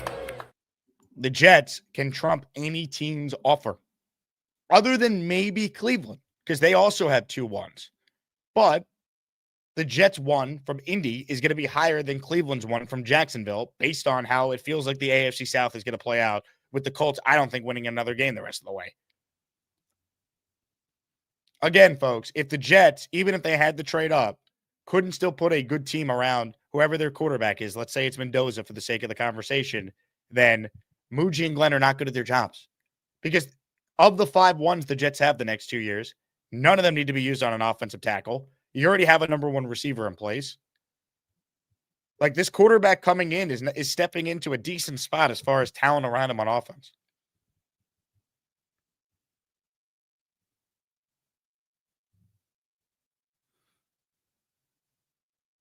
A-Rob watching on Twitter says, why are we having this combo now? Because this is what Allen does. He always has to move it forward to the next, some sort of situation where the Jets could be in trouble. Or John says Allen's obsessed with the 2027 draft, just like this year's top QBs. How'd that work out? Again, anyone saying wait till 27 does not seem to understand how big of a risk it would be to bank on being able to get one of the quote-unquote better QBs in 27. This year was supposed to be an elite quarterback year. This year was supposed to be that. And saying next year actually is. What if the Jets win too many games where they couldn't get one of the consensus top guys? Oh, but Jake, they have 3 1s. They'll be able to trade up. Really? And what if they can't?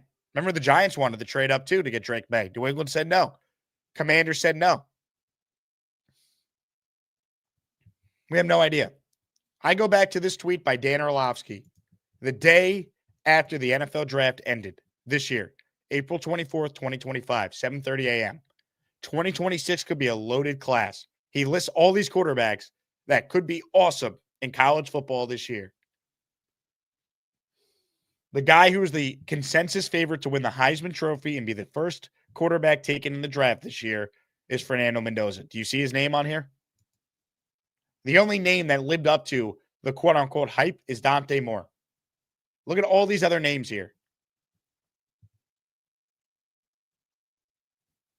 So banking on next year being the end-all be-all is incredibly risky. Cynthia W. is in the Asmaniac raffle for 5. Thank you, Cynthia. If Wilkes is back next year, I lose respect for Aaron Glenn. Also, I'm not a football expert, but I'm not impressed with Engstrand. I know he's a first-timer, but if there is a better veteran OC available in the offseason, I want him.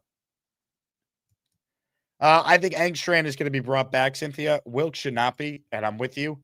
It would be malpractice if he is. You need to revamp the coaching staff. Hire another young DC like you did on offense and special teams. Banjo's been a great hire. I don't think Engstrand is awful. I think he's someone that has shown some improvement, and his hands are tied with the quarterback situation. Excuse me. Jason says, if Las Vegas gets number 1, they won't trade. Cleveland scares me because they have 2 number 1s this year and because their head coach and GM have their jobs on the line. Who knows if they even make it, though, Jason? They could be fired. And then maybe a new regime coming in is not going to feel the pressure to get a quarterback right away. They could wait, right? The Jets didn't feel pressure to get a quarterback right away. Muji and Glenn knew they had this year to evaluate their roster. They didn't have to get the quarterback figured out this year. They knew they had to probably do it in 26, hence why they did the Sauce and Quinton deals to have picks.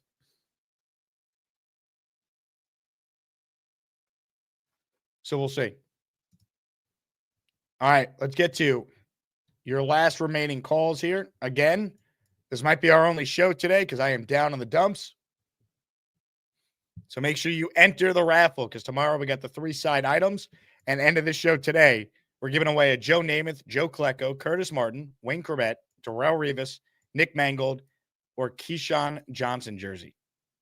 You got it? Great. All right. More of your calls right now. Ladies and gentlemen, it is time. Oh, shit. Good morning, Jake. Hello, Peter. Listen, Jake, what's been our problem for the last 15 years? Quarterback. Exactly. We got to get a quarterback, and if they got to move up to get one, they have to do what they have to do. They got to move up. No matter where they are, if they don't get Mendoza, they got to get a quarterback anyway. They got hope Dante Moore is going to come out. If he doesn't, he's nuts. It's really a money issue. You know, he's looking at $50 million. He's going to come out. And I tell you the truth, I think either one of them would be a major upgrade from what I've seen of these Jet quarterbacks. Oh, without a question. Without question. So, I mean, anybody that says don't move up and build the team, build what?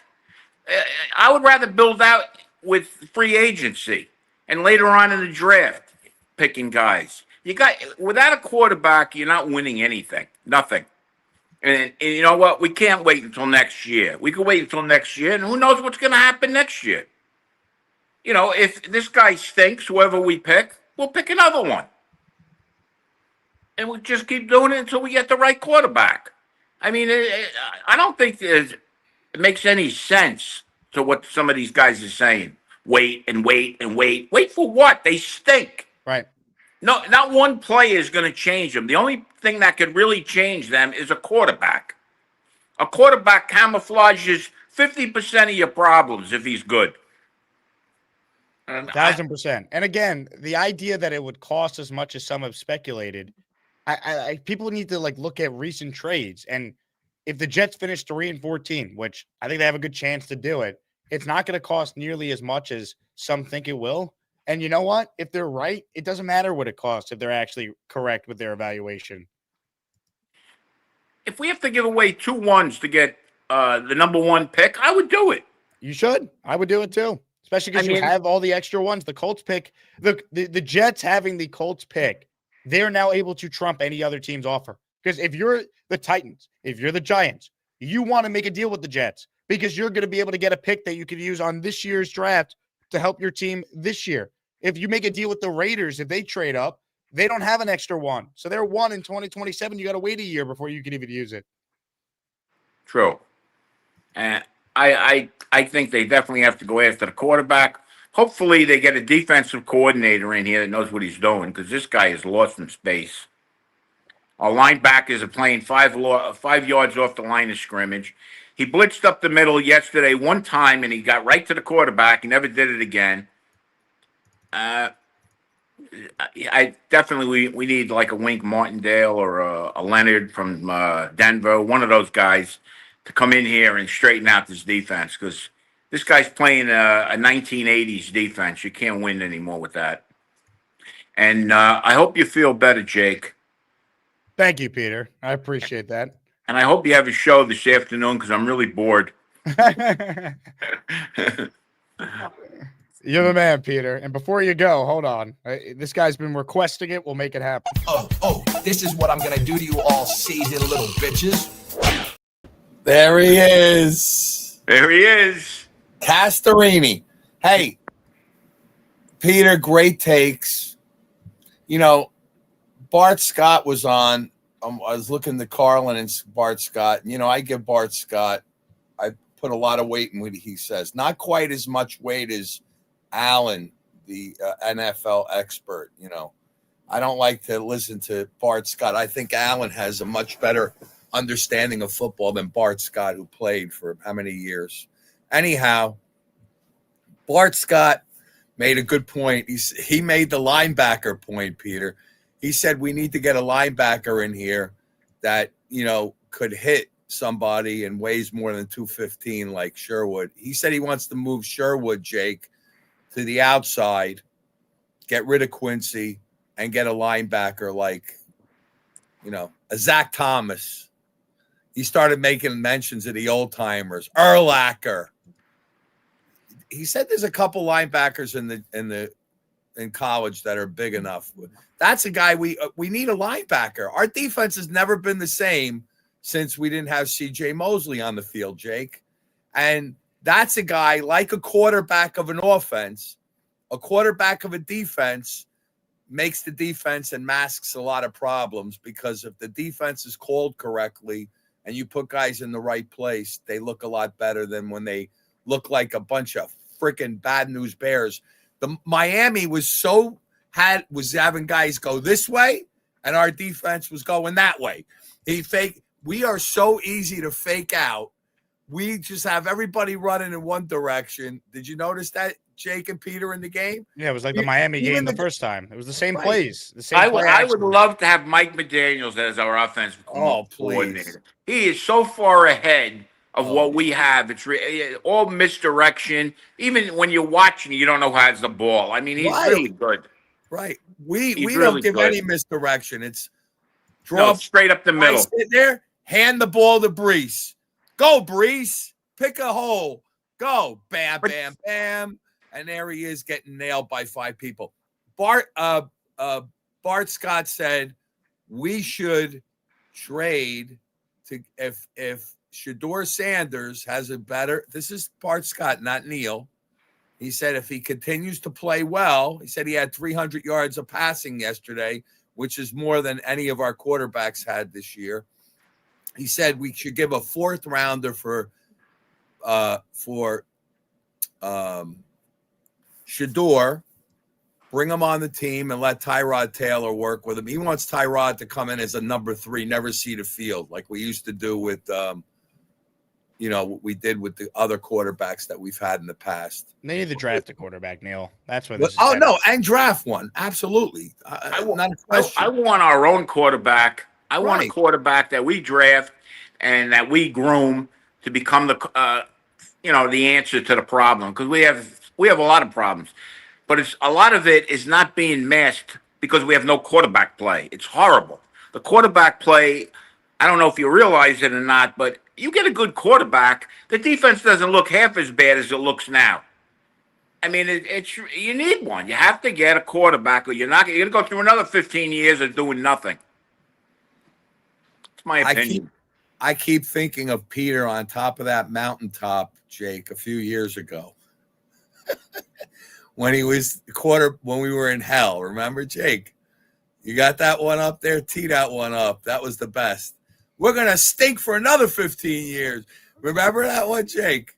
Well, that was because Jake and the Buffalo Jet fan, were having a conversation. It was the first time I watched the show.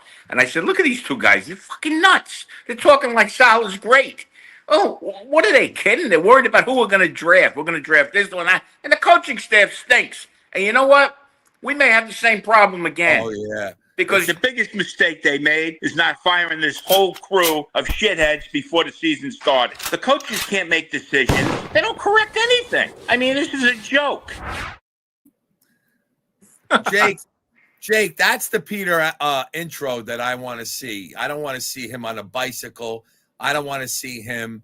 What's the other intro you do for Peter? I don't like those intros. Those are. Oh, go on.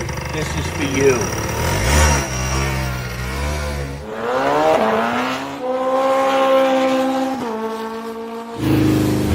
Oh, shit.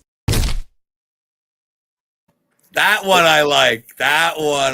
Peter, you like that one? I like that one. I just don't. That one's good. I just go on your bicycle and your head falls off. I don't like. I just don't want one that I'm saying I want a new intro. I want a new intro. That's ridiculous. Gator, I don't understand why I don't have an intro. Gator, I need an intro, buddy. A cool intro, please. I've been calling in, supporting Jake for over 4 years. You got Adam is too cool, Papa 73, and I don't understand why you won't create one. Women. You have no sense of humor. That's the problem. I don't. When you have a sense of humor, then you can have an intro. I'm worthy of an intro. All right, fine. I don't understand why I don't have an intro. Now that's an intro. No, you know what? Gator's got to fix that. Yeah, right. Rob should have the intro when he's in the psychiatrist's office, that little spot when he's Tony Soprano in the psychiatrist's office. Yes, if I was Gator, I would make a nice one with a Malfi talking Rob off the ledge with his stats, right. Talking about Mendoza or something. That would be a nice one. That would be funny as shit. He definitely needs a psychiatrist, so that would be perfect. I love Rob, but he needs a shrink, yes. We all we all need a shrink, Peter. Any Jet fan needs a shrink. What's that? Any Jet fan needs a shrink. We all need it. That's our shrink right there on the left, Mr. Jake Asman. Jake, I was sick. Shrink. I was sick all afternoon.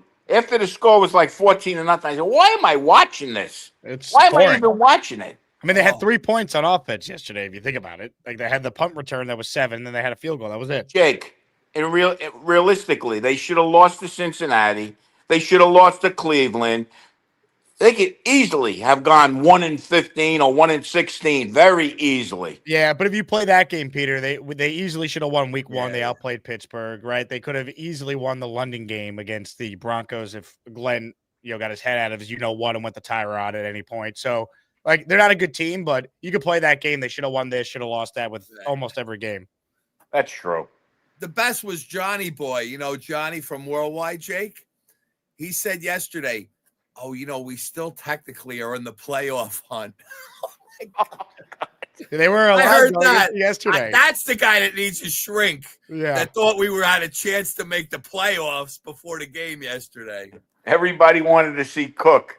Oh, here he comes. Here he comes. Right on. I want to see Cook the last 4 games, and if that means 3-14 and a top 3 pick, that is within the best interest of the team right now.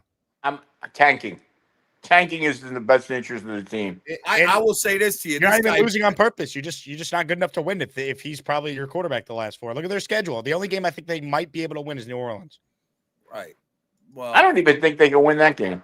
Probably not. Thank God that game is in their building because it's a lot harder to win there than it would be if they were at MetLife. One thing you could say is once they get boat raced like they do, they usually come back to next week and look a lot better, guys. So I would not count them out of winning another game or 2. No, not 2. 1. The New Orleans game is really our only shot.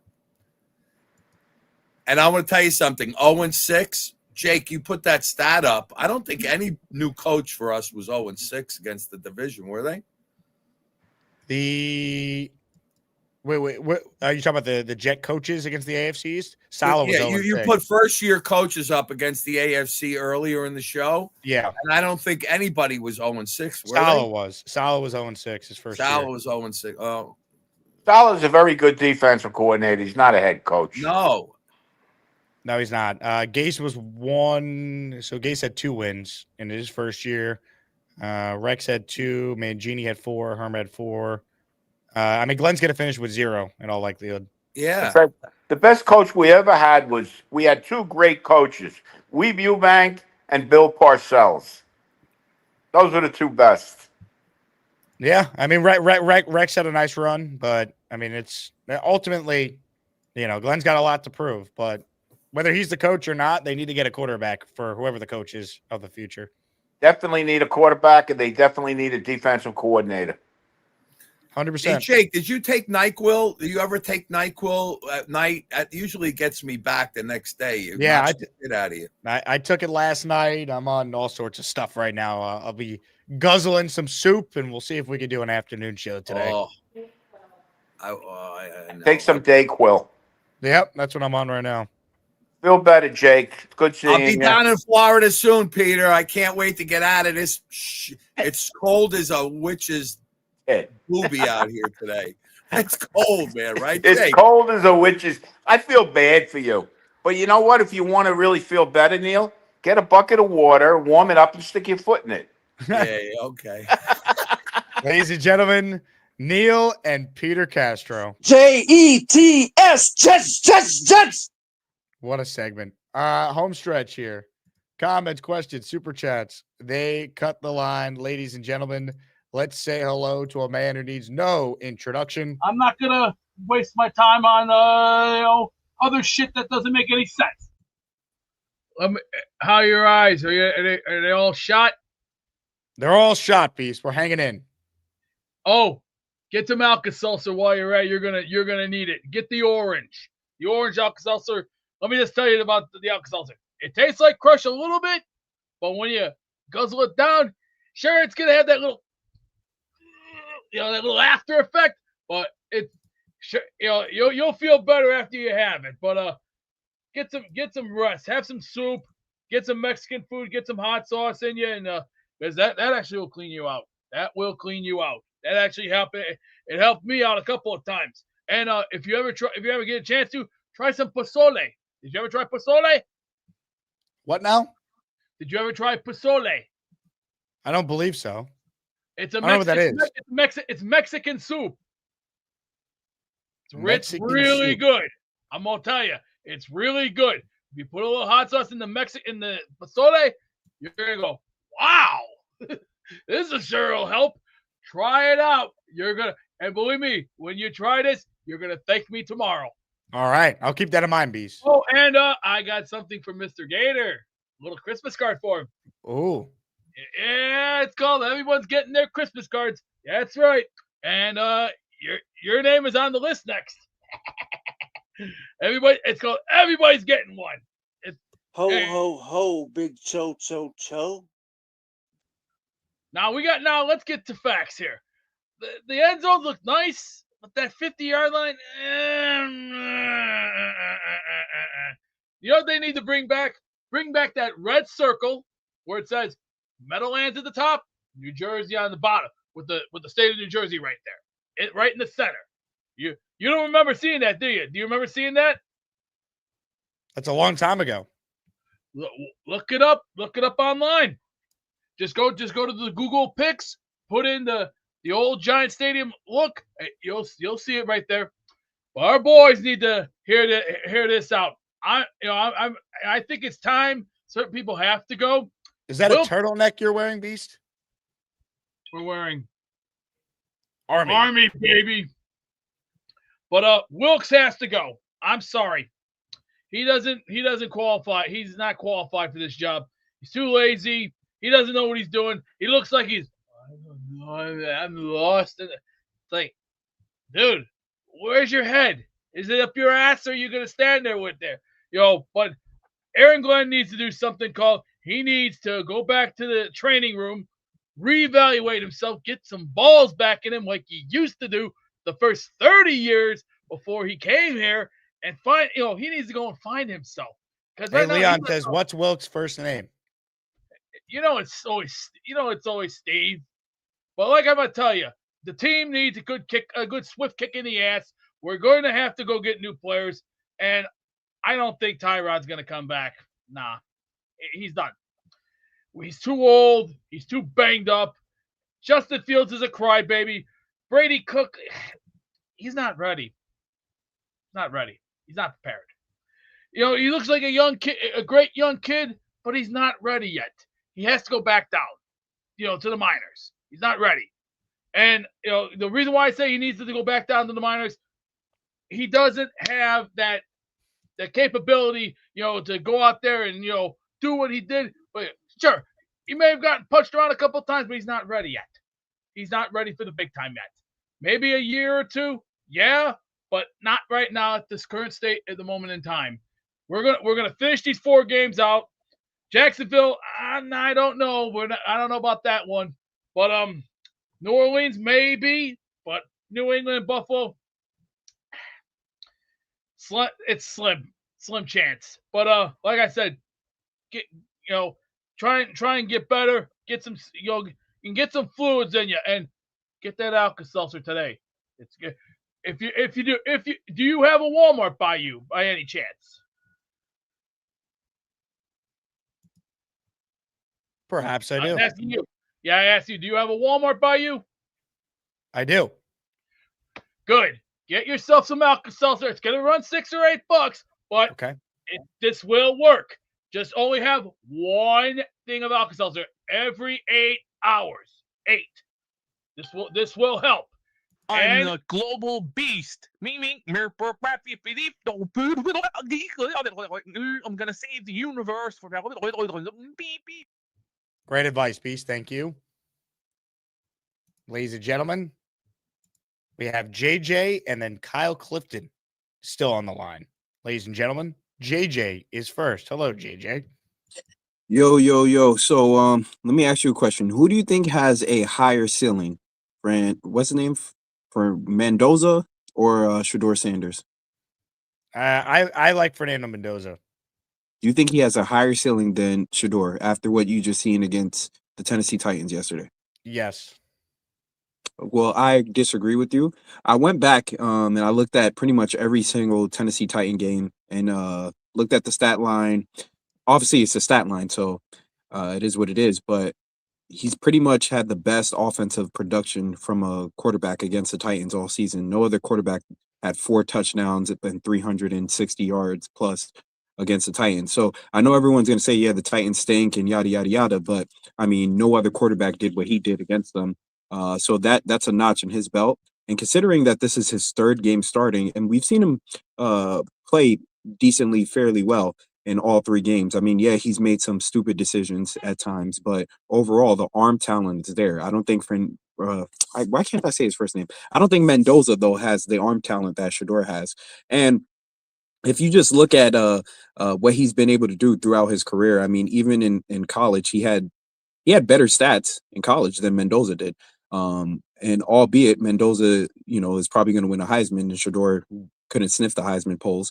I do think that he has a higher ceiling. I also think he has a lower floor as well.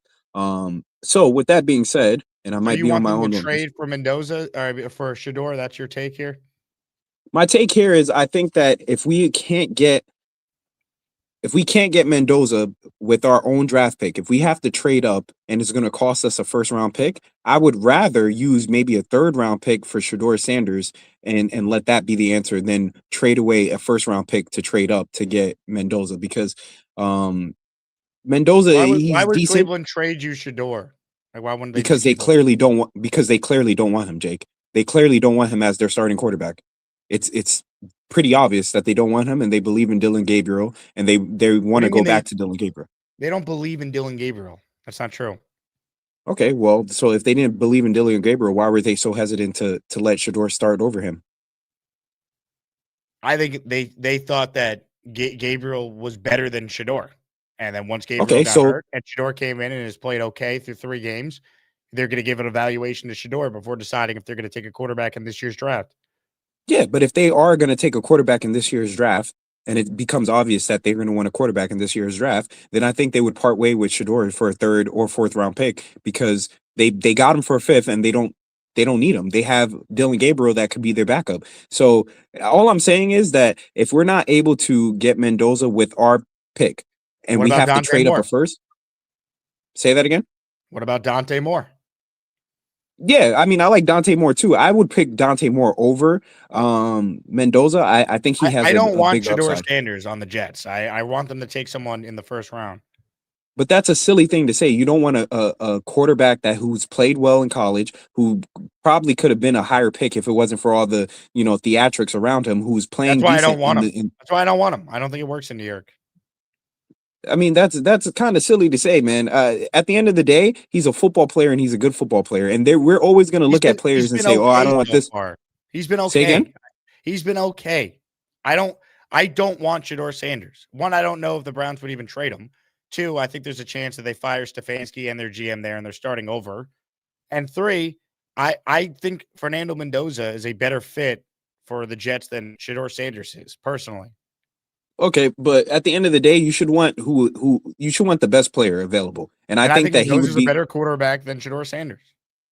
How could you say Mendoza is a better quarterback than Shador Sanders when, if you go look at their college production? How can you say he's not? I don't care about their because look at how they both performed in college. I've watched Shador play in college and I've watched Mendoza play in college, and Shador looks like the better quarterback. Mendoza's going to win the Heisman Trophy this year. That's because he's on the number 1 team in the league and he has NFL players all around him. Shador Sanders only played with 1 other NFL player, which was Travis Hunter. That's it. Who won the Heisman? He only played. Say again? Who was the best player in college football? Yeah, but was all the targets going directly to Travis Hunter? If you look at Shador, he threw for 3,000 yards. Travis Hunter only had 1,000. So who else did he throw to? It's not like every game he just threw it to Travis Hunter every single play. Travis Hunter won the Heisman because he played offense and defense. When you look at Indiana, how many first round people are going to come out of Indiana? Probably like 2 or 3 all over the field. They have great players on their team. They have a better supporting cast in Indiana, and that's why Mendoza is looked at like this. Assets for Shador Sanders. I rather draft. So you're telling me right now that you wouldn't trade a 3rd round pick for him? That's all I'm asking. Yeah, I would not. Okay, well, we agreed to disagree. Now, when it comes to the game, it was funny because a caller earlier was like, I don't know what kind of Jets fans were at the game. I'll tell you, the Jets fans who come to these games are the ones who are like, oh, I have nothing to do, and the tickets are $50. Of course, they're not going to want to be standing up and cheering when we're down 21-0. I mean, you can't blame the fan base at the game. I go to every single game, and I've watched it slowly progress. We start off with a bunch of fans who are there, who are riled up, who are happy, and then by halftime, everyone wants to go home because it's miserable. It's freezing cold out there, and our team sucks. So I don't think we should be so hard on the people who go to the games just because we're not. I mean, me, I was wrapped up in a blanket watching the game cozy, because there's no reason for me to be standing up and jumping around and going crazy. Some positives that I did take from the game, though, I do like Mason Taylor.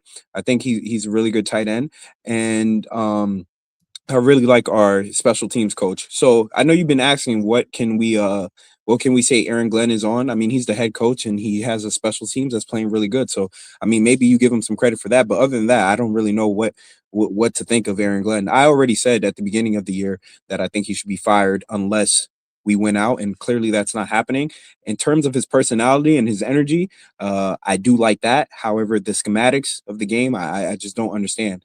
Like, I don't understand how you can go out there and look that bad. And for all those who were saying that if we had freaking Tyrod Taylor starting since the beginning of the year, how many more games would we have won? There you go. There's your answer. Tyrod gets hurt. He gets hurt. Like, he wouldn't have played that many games. He probably would have only played 2 games, albeit, yeah, maybe we would have won those 2 games, but that's it. So Well, we know let's see this. what Dave. That's always been the issue with Tyrod. He can't stay healthy. It's why if they bring him back next year, they need another veteran to go. No, with we cannot the bring him rookie. back. You can't bring him back when he's had this. This might end up being like a season-ending injury for him. How many season-ending injuries has he had over the last 5 years? There's no reason to bring him back because he's not going to be there for you. Like, why would you bring a quarterback in If you who's bring him back with another veteran and you have a rookie, you have as much options as possible. That's why you would bring him back. Yeah, I don't like bringing him back and having another veteran, because at that point, why don't we just get rid of him and keep the veteran? What's the point of having 2 backup quarterbacks when we The can just Giants did have it. one? Say again? The Giants had Jameis Winston, Russell Wilson, and then they traded and got Dart. Yeah, and Jameis Winston is a quality backup. Russell Wilson is crap. I think, to be honest with you, if the Giants can go back in time, they probably would have never signed Russell Wilson. They would have stuck with Jameis Winston and then drafted Jackson Dart. And look where they probably would be now. If they would have started Jameis Winston at the beginning of the season, Jameis Winston would have given them a significantly better chance to win. Jameis Winston is a quality Russ backup started quarterback the in the first league. 3 games. Russell Wilson started the first 3 games. Right, they were 1-2. Like their season would be the exact same if and they started Jameis. That's I disagree. Jameis Winston is significantly, at this point in their careers, They'd be Jameis 1 Winston and is 2. Who cares? Okay. Why is that relevant? It's relevant because you said the Giants brought in 2 veteran quarterbacks, and look, I don't understand why you brought the Giants up in the first place then if it's not relevant. Because I'm arguing that you could bring Tyrod back and still have another veteran and then have a rookie. That's my point. I want to have 3 guys in my quarterback depth room that all offer various things. So the rookie doesn't have to play right away if he's not ready. And if you bring Tyrod back with no protection behind him, if he gets hurt like he always does, that rookie's forced to play and he might not be ready. Yeah, okay, I understand. I once again, I think that if we're not able to get like a Dante Moore or a Mendoza with the pick that we have, I don't want to trade up a first-round pick to go get them, because I don't think that they're going to be franchise-changing quarterbacks from what I've seen so far. I think that if you look at the league right now, it's better to take proven talent, and we have an opportunity to watch Shador for the rest of the year and see if he becomes a proven commodity. Because right now the jury is still out, right? Like, it was a really good game, but it's still 1 game against the Titans, albeit it's the best game that a quarterback's played against the Titans. It's still 1 game against the Titans. So let's see. But if he continues this stretch and plays really good football down the stretch, then a 3rd-round pick for him is better than trading up and using a 1st-round pick for Mendoza or Dante Moore. How do you know what Shador would cost in a trade? And 2, how do you have any idea that Cleveland would want to trade him if they think he's their guy? If they're going to bypass quarterback, how do you know? So I don't know. I'm just, calling in and speculating and saying, hey, if this is an option, I would like for us to go this route. Obviously, there's so many holes on this team. That's my point to you. I don't think he's a real option. Okay, that's fair. There's so many holes on this team, though, and we need all the assets that we can get. I think yesterday was alarming, and it should wake everyone up in this fan base to understand, hey, we're not a quarterback away. We're not a quarterback away, right? We have holes on the defense. But you need a quarterback. You're not a quarterback away, but none of your rebuild matters unless you get the quarterback figured out anyway. I don't think that's necessarily true because you can bring in, once again, if you look at Seattle built up a strong team and then went and got Sam Darnold, and look at them now. They drafted a corner when we drafted a corner. They got a corner, we got a corner. They got a running back, we got a cornerback. The next year they got a wide receiver. We had Garrett Wilson. They had similar drafts like us. But their players actually ended up being better than the players that we have. Right. So when you look at Seattle, they built up a strong base and then they got their quarterback. That's the way we should do it. Build up a strong base and then get our quarterback. But they already had Geno Smith, who's better than and they sucked with Geno. Quarterback. Well, they didn't suck with Geno. They went to the playoffs, I think, at least twice with Geno. Did they not? That was with a previous regime. Geno Smith went to the playoffs in Seattle, JJ. Not with the same head coach. He went to the playoffs with Pete Carroll. I don't believe he went to the playoffs with this coach. I could be wrong. Okay, so you bring up Seattle as an example. Now do Washington and do Houston. Well, Washington and Houston. Hey, how you doing? They added a quarterback, and they immediately turned it around because quarterback can mask a lot of deficiencies with the rest of your roster. I got to go. I'll talk to you guys later. Enjoy your day at work, JJ. Thank you for that wonderful call.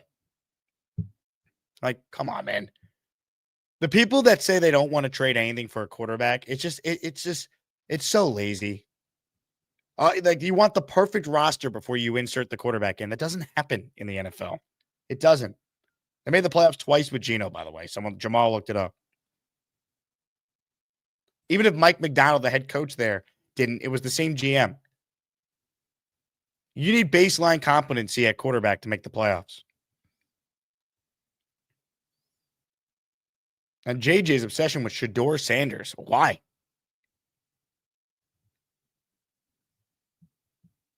Why bring in that potential distraction? If you believe in Fernando Mendoza, go and get him. Seriously. Home stretch. It's Clifton time.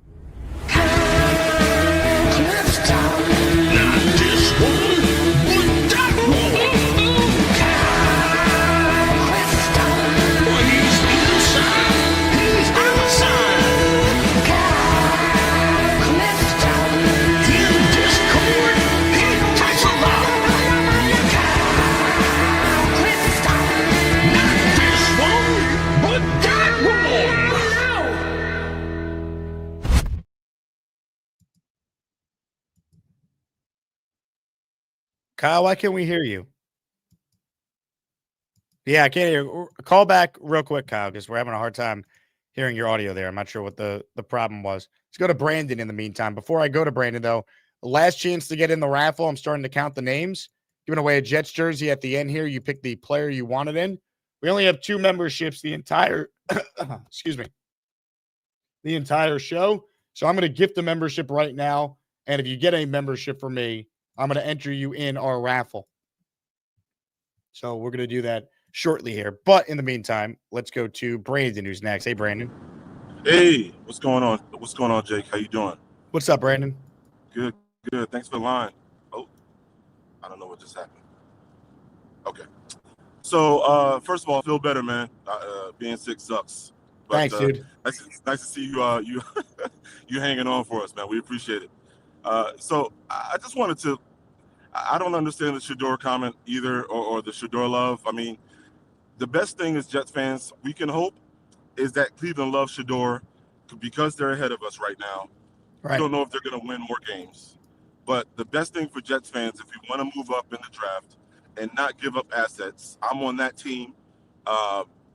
Do the best we can to move up as much as we can by just naturally moving up, losing, things like that, a little bit of help from other teams, and just kind of see where the chips fall, right? If we have to give up draft capital, fine. But I believe, just from some of the things that I've read and some of the things that I've seen, that the Jets do want to grab their guy this year, considering the trades, considering the brass has been, almost at every game. I heard they were at the games this weekend, and things of that nature. So lets me know that they're all in on a QB this offseason. Waiting for 2027 doesn't make much sense to me at all. I like Mendoza a lot. I want to see if Simpson can bounce back, but Mendoza's my guy right now, as it all stands. So my question for you, Jake, is I know yesterday you had mentioned that you're finally on the kind of like the almost on the tank standing, with some of the rest of us. What is your dream scenario as it relates to the draft and the offseason, things like that? What is your dream scenario for the Jets in order for them to have a different team next year and compete? I think the dream scenario, Brandon, is they could pick a quarterback they love without having to trade up. Like, that's the dream scenario. You get the quarterback this offseason without having to trade assets to get that guy.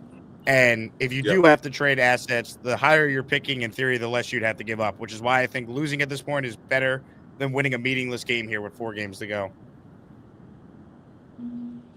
Yeah, and I completely agree. And to some of the other callers' points, we do have a lot of holes on the team. So again, being able to naturally move up in the standings is a dream scenario for me too. But if we got to get our guy by trading some of the assets that we have, then so be it. But I always appreciate your videos, your pods, Jake. So keep it moving. We appreciate you, man. Thank you for the time. Brandon, good call, man. Thank you.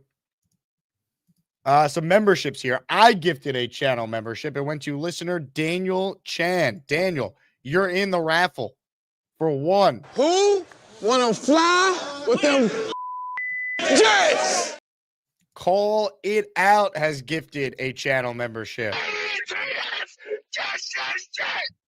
Call It Out in the raffle for 1. Let's see if we can hear him this time. Back to Kyle Clifton we go. Hey, Kyle. Apologies. Can you hear me now? Yes, sir. We got you. So just 3 quick points, and then I'll let you get to your sick bed. I like to be seen to agree with Jason from Jerusalem. I can't with those uniforms, man. Those are horrific. Yeah. I do like the end zone effect, like you said, and I do like the alternate logo, although not with the manhole cover effect. They could do that in white with a green jet streak across it. That would be pretty cool. That's less important than some of the other stuff that we've discussed today. Alan's whole idea about the holdup of other teams holding us up for our things. I think the part of that, though, is, you can't overplay your hand there, right? I have total confidence we are bad enough to be picking in the top 5. And I think that we could probably come up with an offer in this draft with this quality of quarterback class that will still trump, some of these other teams' offers without going into 2027 3 first-rounders. I think we might be able to do that. It could be multiple second-round picks, across multiple years, if you feel strongly about it. But the one thing that these deals have given us is flexibility. Yep. And that's why you have to wait and see as far as where we're going to be picking, where some of these other teams with quarterbacks are going to be picking. I have no problem going up to get Mendoza as long as it makes sense. He's not my favorite guy. I think I like Moore a little bit better. I'm hoping he comes out. But that's just kind of where I sit with it right now. My last point is I don't know if and when you are expected to have Joe Blewett on this week. Is it? Did I lose Joe you? Blewett, you cut off there slightly, Kyle. Did you ask when we're having Joe Blewett on? Yes. Tomorrow. Okay. The one thing I'd be interested to see is his breakdown of the OL play from yesterday, because really it looked like a huge step back for us, right? And I understand that Miami was running a lot of stunts, and maybe they were exploiting some of the weak links on our offensive line, but that was one of the more disheartening things that I saw. Like yesterday, we talked a little bit on the post-game call about the tackling on the defense, and that's one thing that has to be stressed during this week. But what happened to the O-line this week that we couldn't open up holes for Breece? That is truly, truly alarming. And hopefully maybe, Joe will be able to give us a little bit of an idea about what went wrong or what Miami was doing, and hopefully they haven't pointed out something that we're doing that the rest of the league can exploit. And I appreciate your time, Jake. Hell yeah. Kyle, well said. Again, it's just tough to get so wrapped up in like the draft order right now and the trade compensation and what it would take because it's going to change. Jets need to finish 3-14 though, and we need to hopefully have the Raiders win another game, beat the Giants. We need Tennessee or the Giants to be picking at number 1 if the Jets obviously can't get up to number 1, which is unlikely they will. So we'll see. But again, the Jets are coming away with a quarterback. Did you see the attendance yesterday? Woody's not going to stand for another year of a bridge quarterback. It's not happening. People like to paint this like fairy tale like plan of waiting till 27 and building up the team, and then the quarterback gets inserted into the lineup and you're ready to go. So that's not reality. You could do both. You could build your team and add a quarterback to your lineup. Women. Hello, Rob. Close this out before the raffle. Unmute your mic. That will help. Hey, Jake. What's up, Rob? I'm sorry that my Goombas don't like my intro, but it's not half bad. I'm okay with it. But as far as the quarterback situation, Jake, I can't see why anyone would be doubtful of Mendoza so far. I mean, he was on the biggest stage against arguably the best team in football this year, going for back-to-back national championships, Ohio State. You know, Allen was saying, oh, they're going to get killed and stuff. And what did he do? He performed.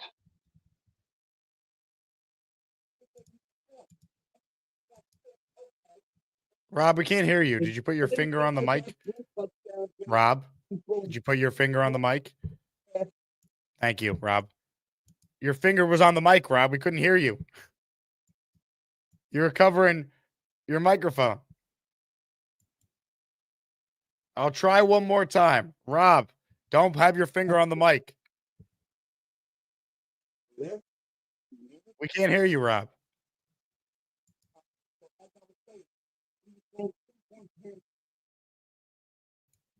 Alan's wife.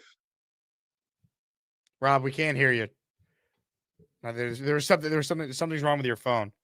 John LG says if AG didn't want AR for the same reason he wouldn't want the Shador distraction, not getting upset at a loss is not the same as tanking. Get well soon. Thanks, John. Yeah, look, like, am I going to let the 3-10 Jets losing ruin my day? No. I'm with you. And look, the Jets don't need the tank. They're just not good enough to win games with Brady Cook starting. And they shouldn't bring Garrett Wilson back over these last 4. Sit him out and let him get 100% healthy. If they were in playoff contention, you bring them back. They're not. Be smart about it. That's what they need to do. All right, we're going to get to the Asmaniac raffle now, shall we?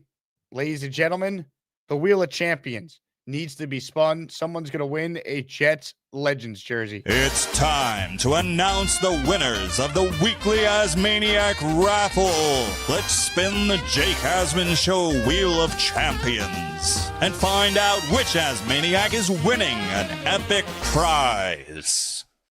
Yeah, I'm uploading the names as we speak. In the meantime, though, I did see, we get to this last second super chat from JJ. He says, lazy take to say, I don't want to trade up for a QB. Well, both Houston and Washington did not trade up for their quarterbacks, and that's the team you used. You were bringing up teams and how they were able to turn things around. You brought up Seattle.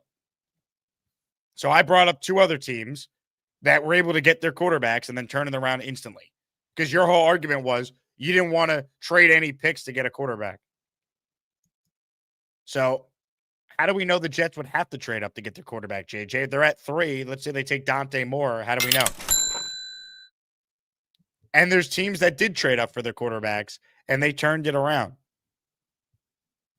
There's examples of both. I really don't have it in me right now to argue with you, JJ. All right. If you want Shedeur Sanders, great. All right. Enjoy him. I hope he's incredible for the Jets if they were to get him. I don't think they're going to get Shedeur Sanders, though. So I don't think we have to worry about it. But in my current state, I don't have it in me to argue with you. So God bless you. Black Gypsy in the raffle for one. Thank you, Black Gypsy. Now, let me just copy and paste the names here. And let's get to the Wheel of Champions. All right. I don't have it in me to argue with JJ about Shedeur Sanders. So I don't think the Browns would trade to the Jets, and I don't think the Jets would be interested. I want my own quarterback in the first round, not Shedeur. But I digress. All right. Good luck to everyone. Thanks to everyone who entered. If you win, you got to email me, asmanjake@gmail.com. Your name, your address, the jersey you want, and the size you want it in.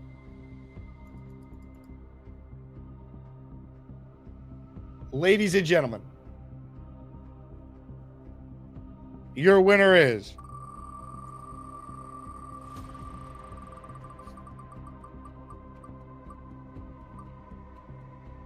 Ryan McCarthy. Ryan gifted a membership earlier. He's your winner.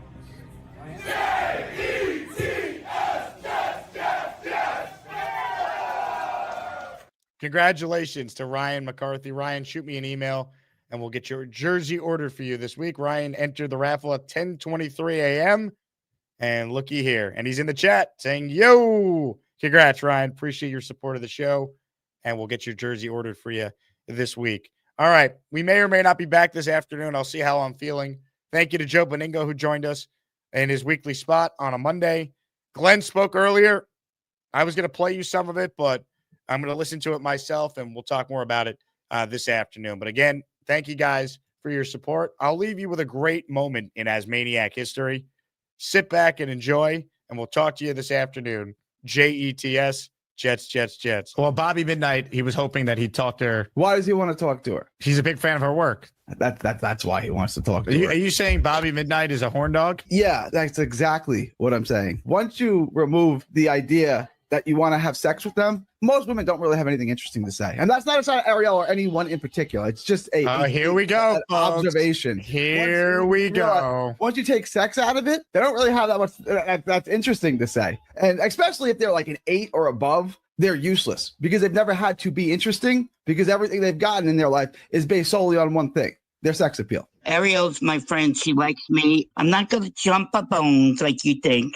Clearly you do. But I'm not going to jump a bones because she's much younger than me and we're friends. What does that matter? She's younger than you? Fuck that. I'm done with you, Gary. Every time you put people down, I don't want to talk to people that have low ID. I never mentioned you. Yeah, but don't bring that up. I want to jump a bones. I don't. I just wanted to say hi to her. Not that I wanted to jump a bones, okay? You don't find her attractive? She's very attractive, but I could be her father, knucklehead. So what? So I don't want to fucking jump a bones, okay? I certainly don't think that's true. I mean, you have no idea why you're upset. Because you said I wanted to jump a bone, you asshole. I never said that. Yes, you did. I don't even use the term "jump her bones." I've never used that. You know.